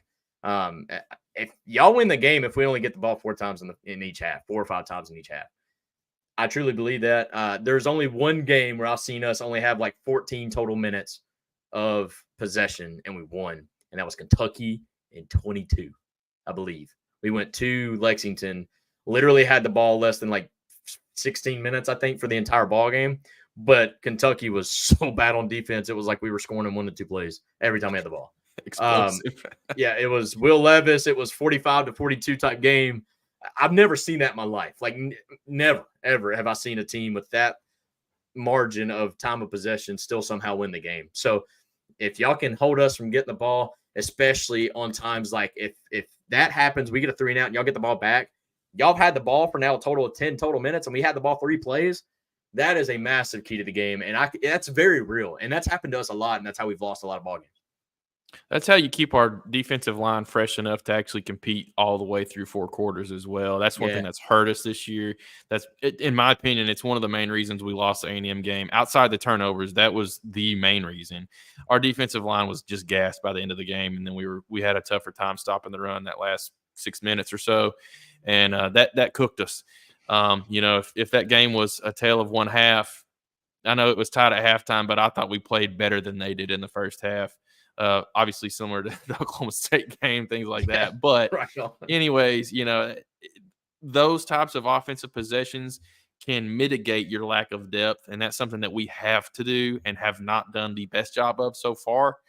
So there's a lot of improvement that needs to be had on this Arkansas team if we're going to compete with some of the bigger boy teams like you guys in the SEC. I think we have the talent to do it. You just have no room to have poor execution, because then that exacerbates the problem of your depth if your defense is out there, because you just cough the ball up 2 plays into your offensive possession, your defense is right back out in a bad leverage situation, and it just makes it tough. So got to clean those types of things up. And if we do play a clean game, I think this could be a closer game than, to your point, some people might expect, with it being at Arkansas at night. Crowd's going to be loud. Stripe the stadium. Stripe out. Yeah, there's going to be some pride. Everybody has a sour taste in their mouth from the A&M game. And I know the players do too. All of us fans sit here and bark about it and are upset and all those things. The players care. Everybody needs to stop thinking that the players don't care just because they're still posting on Instagram or Twitter. They're trying to be positive and upbeat and, forget that last game and make it, get to the next one and be as prepared as possible. They want to bounce back and play well. They do. So there's a lot of work that's going on week in, week out, and how we can improve is going to be dramatic in how well this season goes or doesn't go. We said it at the beginning of the year. This team is not great right now. We had some serious potential with a lot of the transfers, Bobby Petrino coming over, things like that. Some of the guys that returned on defense. This team had a lot of potential, but it was not going to be that great of a team at the beginning. If they could develop, be a good team by week 6, 7, 8, maybe we, upset a couple of teams late in the year and make a bowl game, and then, everybody's a little happier than they might be. But we've kind of yet to see as much of the development as we've wanted. We've seen a little bit, but it just hasn't fully been there yet. But this is a prime opportunity to get back home, flip the script a little bit, play cleaner ball, show that you've improved in some areas, and at least play a close game, even if you don't win.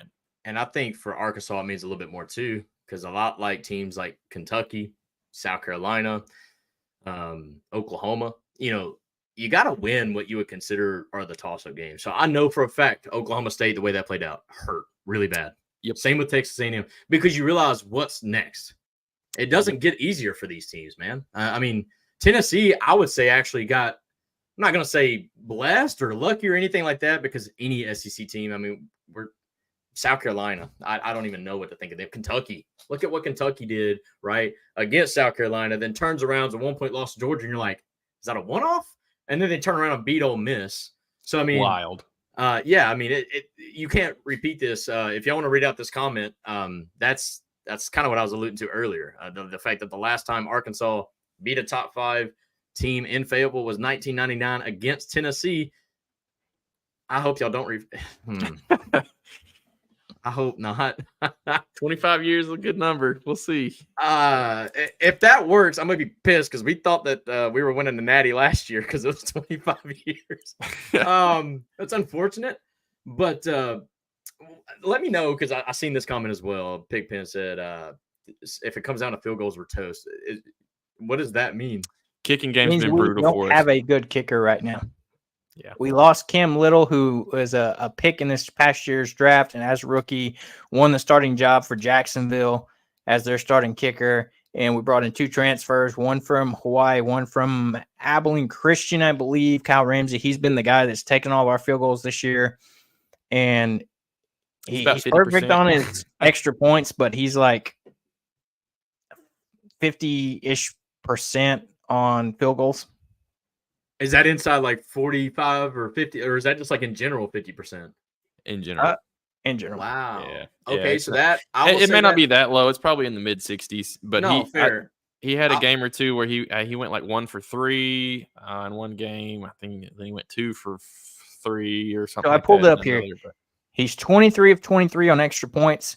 When it comes to field goals, he's 6 of 10 for 60%, and he's 1 for 1 between 20 and 29. He's 4 of 8 between 40 and 49 yards. Yeah. See, that's where I'll say Tennessee's got a pretty good edge there. If it's a field goal game, we're 100% inside 49 yards. He is like 12 for 12, and he's a redshirt freshman kicker. His last name's Gilbert. I can't think of his first name. I'm sorry. But he's missed 1 field goal, and it was outside 50 yards, which in my mind in college, if you can give me 100% inside 49 yards, that's good enough. We'll go for it outside of those.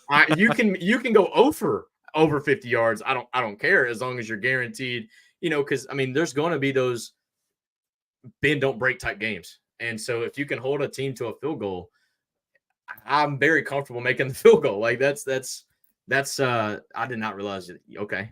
So y'all picked up Alabama's transfer kicker is what it sounds like. And no, that's unfortunate, but I mean, I hope that this isn't a field goal game for both teams, teams. I mean, I want this to be good defense. I want to see some explosive plays. Taylon Green, I think he could be a really good dual threat quarterback. I would like to see how Arian Carter, Keelan Peely play the spy, how they cover and how they contain.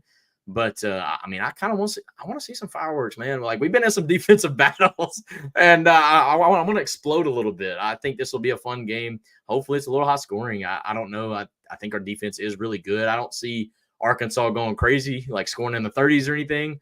But possibly getting 21, 24 points is definitely in the cards. I just hope Tennessee scores 30. I do feel like the first team to score 30 is definitely winning. You looked at Josh Heupel's previous wins. He's almost undefeated when he scored 30 points. So that's kind of my goal. And then I'm hoping that I trust my defense enough and that it's not bogus, but I hope our defense is good enough to keep y'all right at 20 or below. And then hopefully, I'm not going to say a comfortable win, but hopefully we get out of there with a win. I mean, that's the most important thing. You're trying to cover the spread too if you got money on it.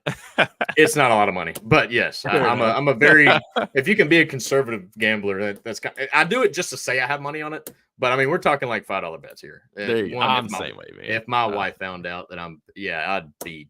Which luckily I am net pretty solid money in this game. So like she can't say anything for a while, especially if I'm only betting $5 at once. So hopefully I'm good for the rest of the season.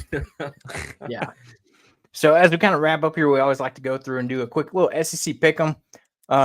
Looking at other games this week, other than our game we've got going on, probably the biggest matchup in conference. Number 9 Missouri heads to Kyle Field to take on number 25 Texas A&M. Texas A&M favored by 2 in this game, probably with a home field advantage.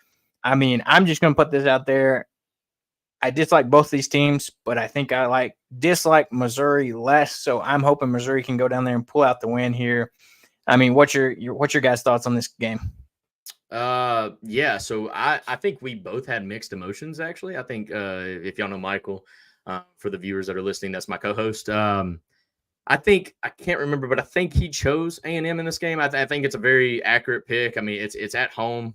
Kyle Field's pretty freaking crazy. I could absolutely see it, especially if the way the chat box saying how dominant A&M's defensive front is.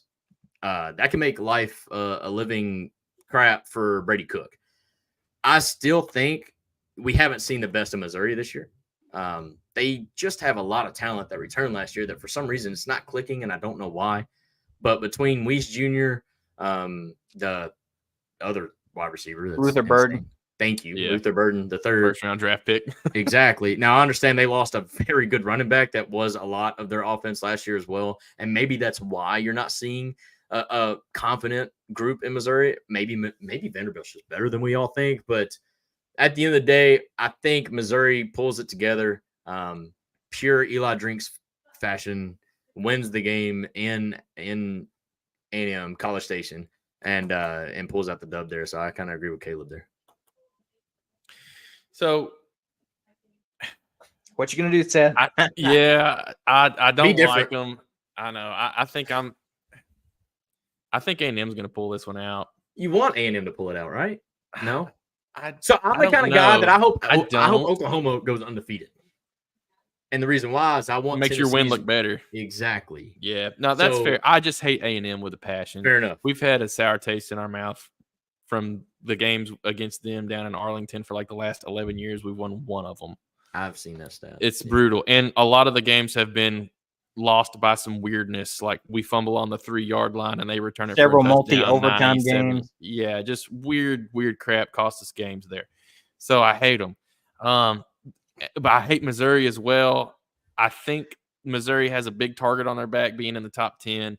I don't think they are a top 10 caliber team. I agree. So it's just any moment now that somebody's going to knock them off. You know what I'm saying? And I think A&M is probably the team to do that. If they can run the ball like they have been all year outside of the first couple of quarters against us, they've been running the ball really well. And then Marcel Reed is a really good dual threat quarterback, especially with his legs. I think Missouri's kind of going to struggle against that. They struggled against that with Dylan Pavia from Vanderbilt. He gashed him with his legs some. And I think that's something that A&M probably sees. And then on the flip side, A&M's defense, I think to your point, could give Brady Cook some real misery. And with it being in Kyle Field, I think those fans are going to be really itching for this game after the sour taste they have in their mouth from the Notre Dame game that they were supposed to win and all that. Notre Dame came in. The fans are really going to be into it, trying to knock off another number 10 or top 10 team. I think Texas A&M gets the job done here, and it'll be a close game, low-scoring game most likely, I think. But I feel like A&M will get the job done. Real quick, just a question. Do you take Marcel Reed, because I don't know him that well, do you take Marcel Reed over Brady Cook? First question. Like on my team, if I were to want one of them? If you're picking one over the other, is it Brady Cook or Marcel Reed? No, I would take Brady Cook just because of experience and his ability to throw the ball. Reed did not throw the ball well, but he does have explosive legs. That said, A&M did not need to throw the ball well. So, Caleb, you agree with that? I see you nodding.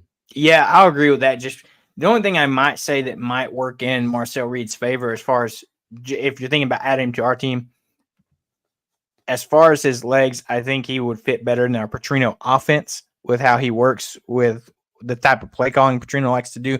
But to Seth's point, I would almost still take the several years of starting from Brady Cook compared to Marcel Reed started, 3 games? Yeah. And so, yeah. I wasn't necessarily talking about on Arkansas. I'm just looking at matchup here. Like if you're trying to pick the game, and it was the quarterbacks and then it's the defenses. Of the 2 defenses, which one would you rather have? I think we all can agree. Yeah, probably that A&M defense. Missouri. So had why a good did we pick defense Missouri? Years ago, because we don't like Texas A&M. Fair enough. Can both teams lose? Hey, to be fair, and y'all, I'm sure y'all don't want to hear this. Texas A&M fans are actually decent. Oh, they're not bad. They're decent. They travel very well. They were very nice, very hospitable. They are very good fans. I will say that. I've they're seen never a lot fun worse. to be around in the Southwest Classic there in Arlington because it's a pretty 50-50 split of That's fans. Fair. That's and fair. So everybody's loud and jawing back and forth the whole game because there's enough other fans of your team there that you feel confident to talk, if you will. So there's I wondered if it was because there's we fights both every hated, year. I wonder if it was because and we don't really hate, but like we know we're the real UT. And like the comment, Pigpen. Colts normally do that. Oh, I love it, man. But I thought maybe it's just because us and A&M kind of don't like Texas, so I thought maybe that's why we got along so well together. So That's Oklahoma's kind of the same way, honestly. So, but no, all right, next one on the docket. All right, next coming up, probably the easiest game to pick here. Auburn at number 5, Georgia. Georgia favored by 24.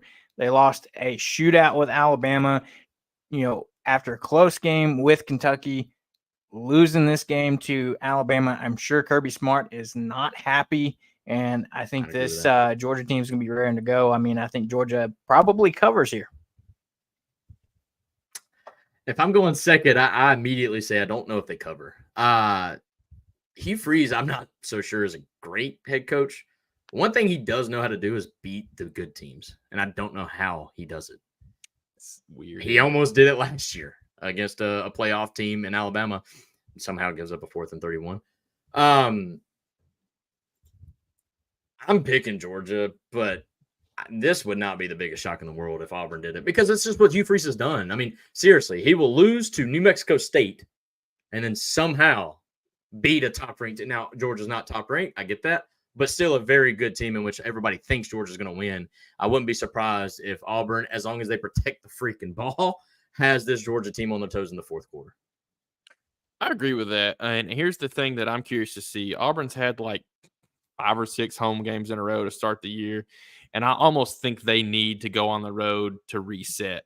Get out of their home. Their home crowd's been getting frustrated with them from time to time. They need to go get a change of scenery. I think Georgia's going to win this game.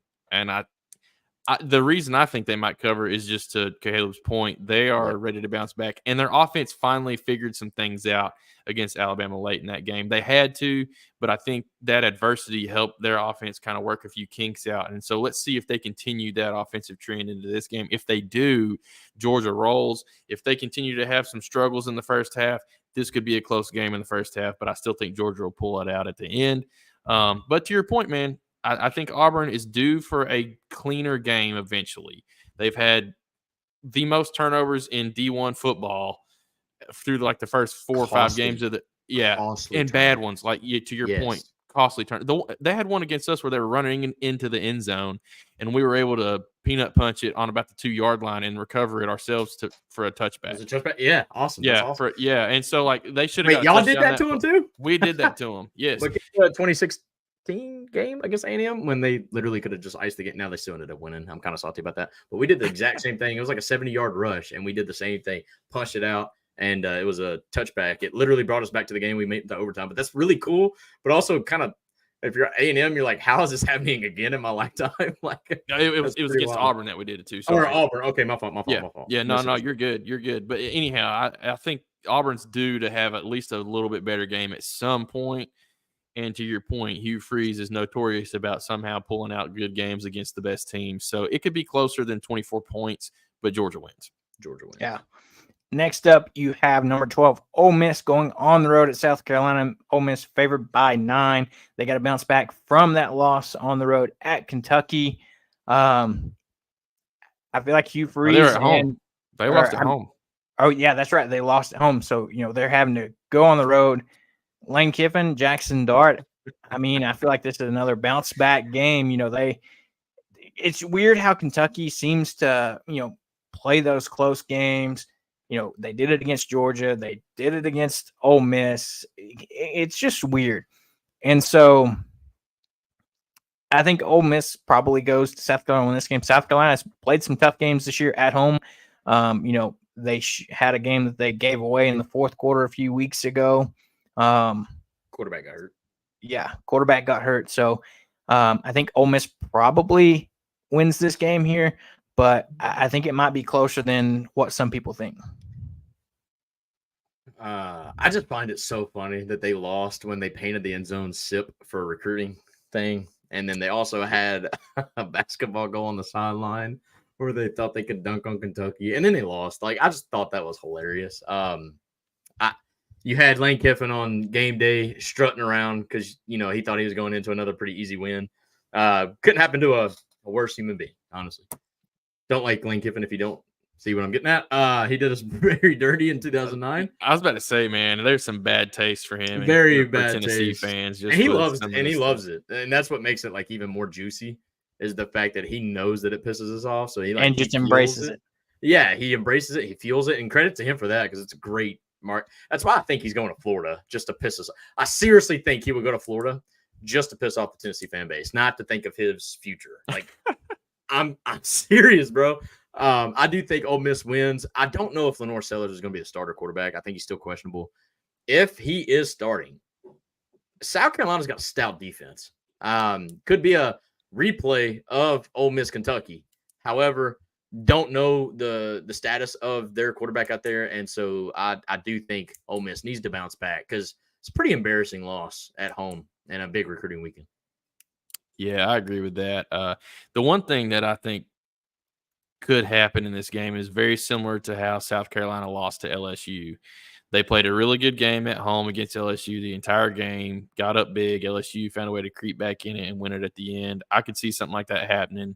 South Carolina come out strong but not have the gas in the tank. They're kind of similar built to Arkansas in the fact that they don't have as much depth as some of these other, kind of upper echelon SEC teams. I hate to put Ole Miss in that category, but we have to now, I guess, because they've been fairly solid over the last couple of years. If you just look at the last 5-year window, you go back, look at historically in the SEC, they're kind of mid-grade, kind of how I feel like we are. But as of right now, over the last couple of years, they've been one of the upper teams in the SEC. So anyhow, I think they got significantly more depth in South Carolina, and I think that's what's going to win this game. Could be close. I'm not even sure Ole Miss covers, but I think they will win. I must think you guys a lot more higher than y'all do realize that Ole Miss hadn't won 11 games in their history until Lane Kiffin did it, right? So historically, Arkansas is 100% above. And I agree. And we've thought that too, that we're a higher tier program. Yeah, I'm no blood in this. Miss. Like I got no skin, and I 100% put Arkansas above Ole Miss. Okay, 100%. well, I feel that makes me feel good. I appreciate that. I was just looking at like the last 5 years. The last 5 years, but you can't say historically and then put Ole Miss over Arkansas. No shot. That's fair. Yeah. I might would put them close to even with us, but definitely not above us historically. But over the last 5 years, that's fair. It's ugly. I'll give you that. But look, Lane Kiffin's not been able to win that game. Hasn't done it yet. And now he's losing the games he's supposed to win.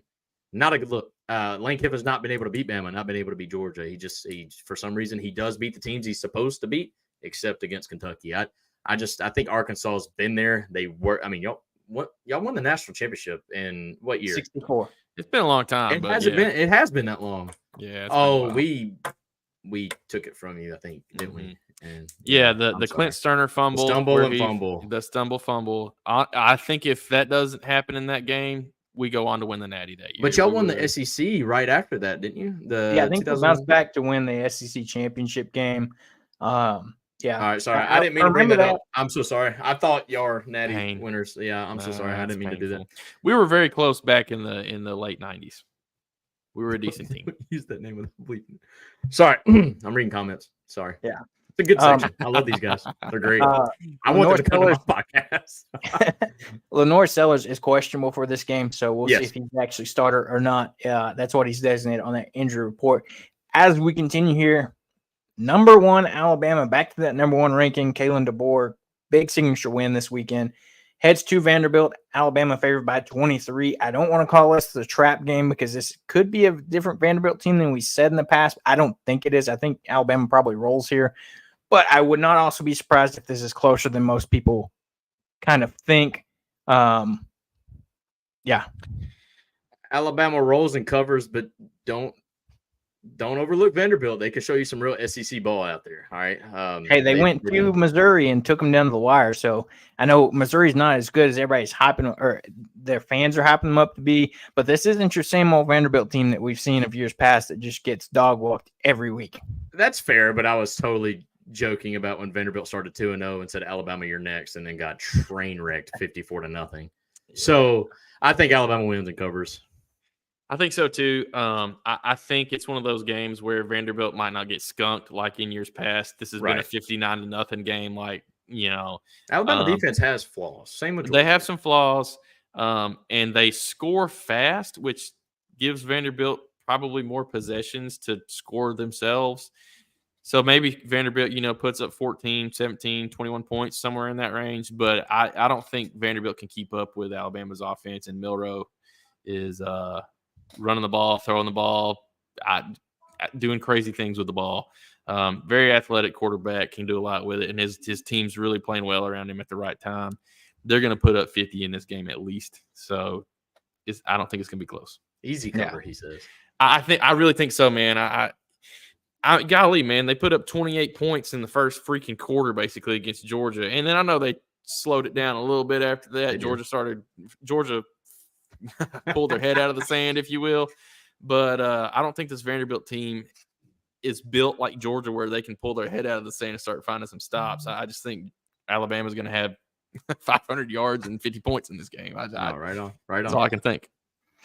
Final game on the dock here. UCF at Florida. UCF favored by 2.5. I'm taking the Knights in this one. Not to mention they got former Arkansas quarterback KJ Jefferson leading that Gus Malzahn offense. Florida's just been bad this year. They can't decide on a starting quarterback. They got it handed to them week 1 at home by Miami. Texas A&M goes down there, gets the win.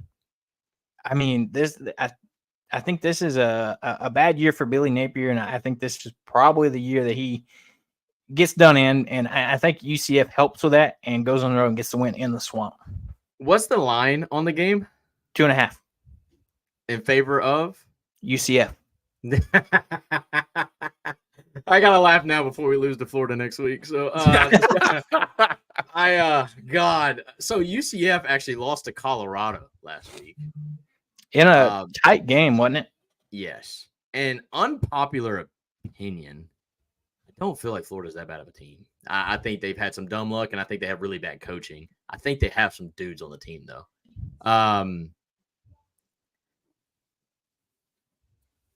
As much as I wanna pick UCF, I think Florida does get it done. I hate to say that. But I do think they do. I think Florida is a better team than most people think. I just think they got really bad coaches, and I think that's going to fix itself after this year. But at the end of the day, that UCF loss to Colorado of all teams, that's a sour taste in my mouth that I can't just see them overcoming and then beating Florida, who I feel like has more talent on that team than UCF. I mean, UCF has 3 players, and credit, those 3 players are pretty freaking good. However, they're not a good team, and so I'm very, very shocked they lost and lost. It wasn't even close. So I've got Florida winning this game, but I hope it's a struggle win out of this world. I want to enjoy it, really. I do. So my take on this game is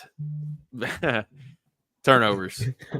I must say it. I think both of these teams are ugly, not very good teams at executing. So if somebody gets a free gimme touchdown or two, whether it's, they get the ball on their side of the 50 and are able to get an easy score, or their defense scores points, something like that, I think that could be the difference in this game. And that's why I think UCF maybe has an edge.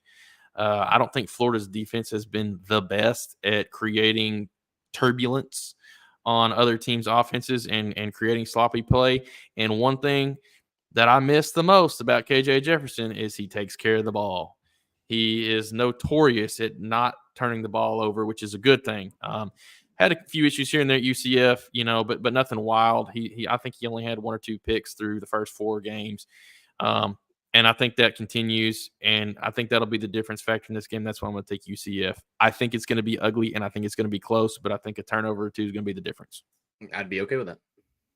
Yeah, give me KJ Jefferson getting the win in the Swamp 2 years in a row, because we went down there and got the win last year. And how bad last year's season was, I think that was the one bright spot. That was the one bright spot. Probably saved Sam Pittman's job, and maybe this time it ends Billy Napier's tenure at Florida. I'm so glad you brought that up. I've been wanting to ask you guys, but I didn't want to ask it in a weird time. I want to know y'all's overall thoughts on Mr.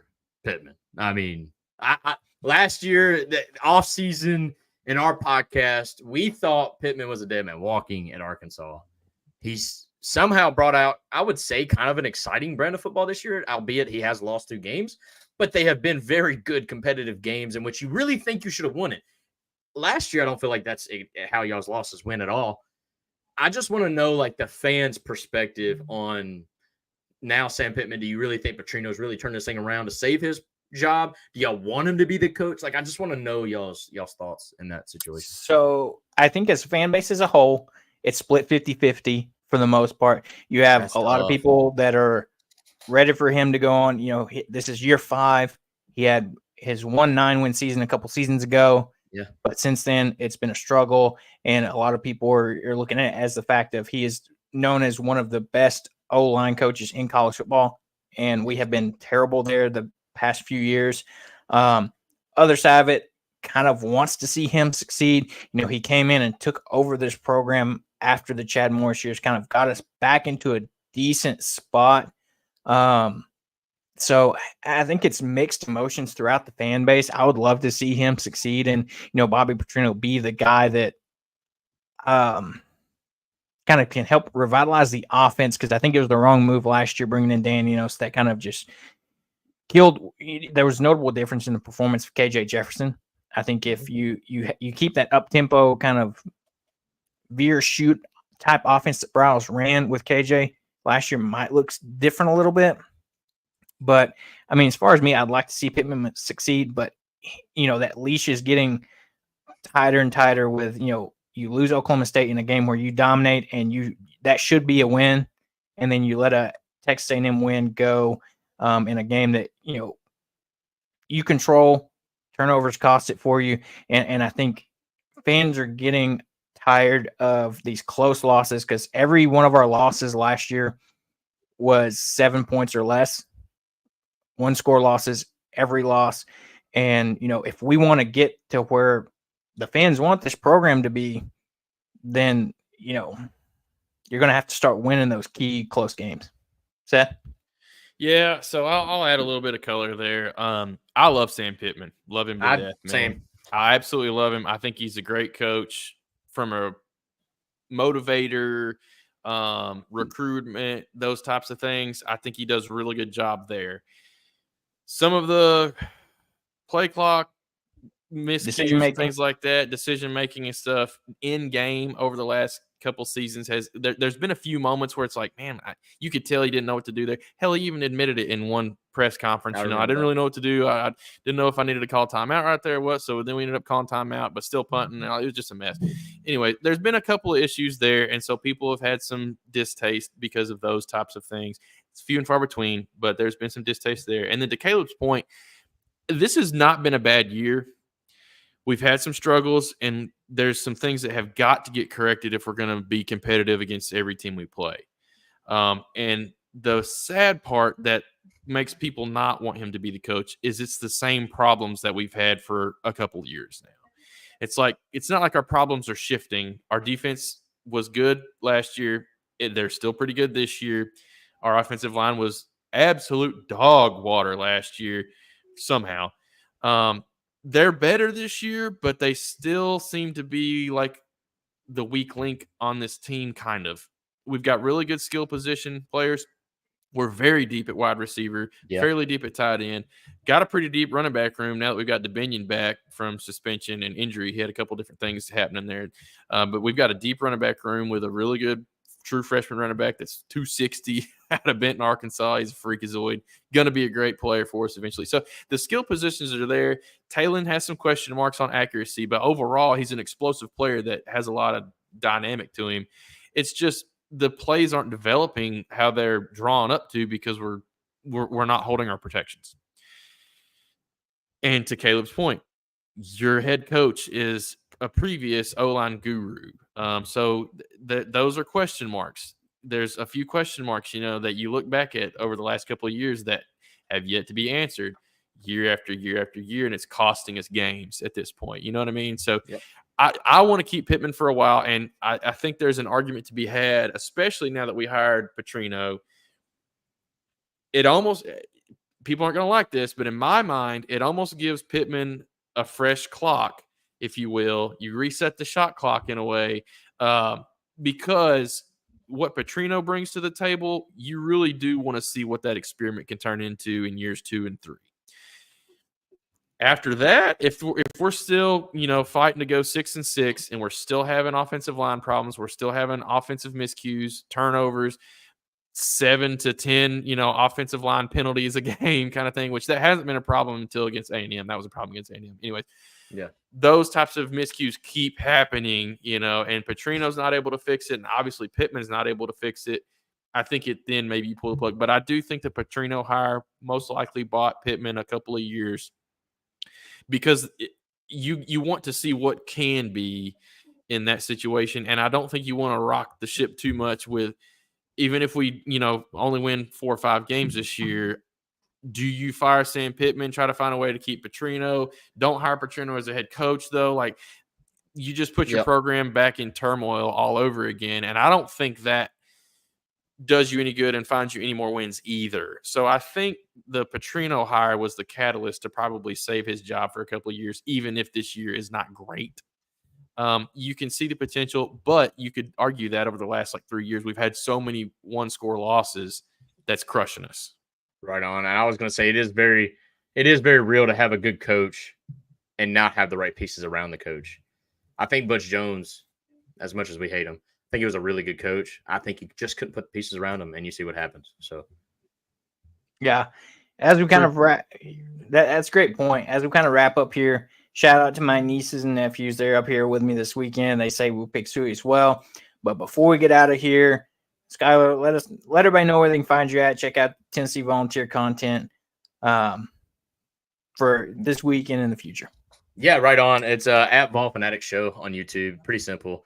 We are also on Facebook. We go live on Facebook. We do have a Twitter page, but just super simple. YouTube at Vol Fanatics Show. We would love to have you guys stop on in. We did do an Arkansas breakdown.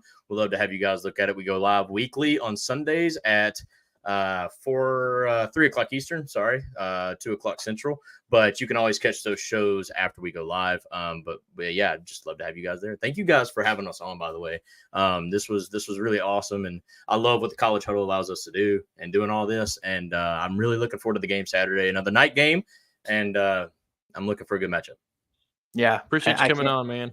Yeah, we appreciate it. I can't wait. Hopefully, like some of these comments said, it turns out to be a good game. Dogfight for Arkansas. You never know. But at the end of the day, like you said, as long as both teams can be healthy, give it their best, that's what I want to see. I want to see this Arkansas team come out and kind of put 4 quarters together and get close to a good game. And so before we get out of here, go check out Skylar and Vol Fanatics. Great stuff out there, College Huddle. Great ways to collaborate. And don't forget to like and subscribe to the podcast on YouTube and Apple Podcasts, Spotify, wherever you find your podcasts. And thank you guys for listening to today's episode of Hogs on the Hill. And we'll be back on Sunday this week to do our recap show of what happens Saturday night in Fayetteville.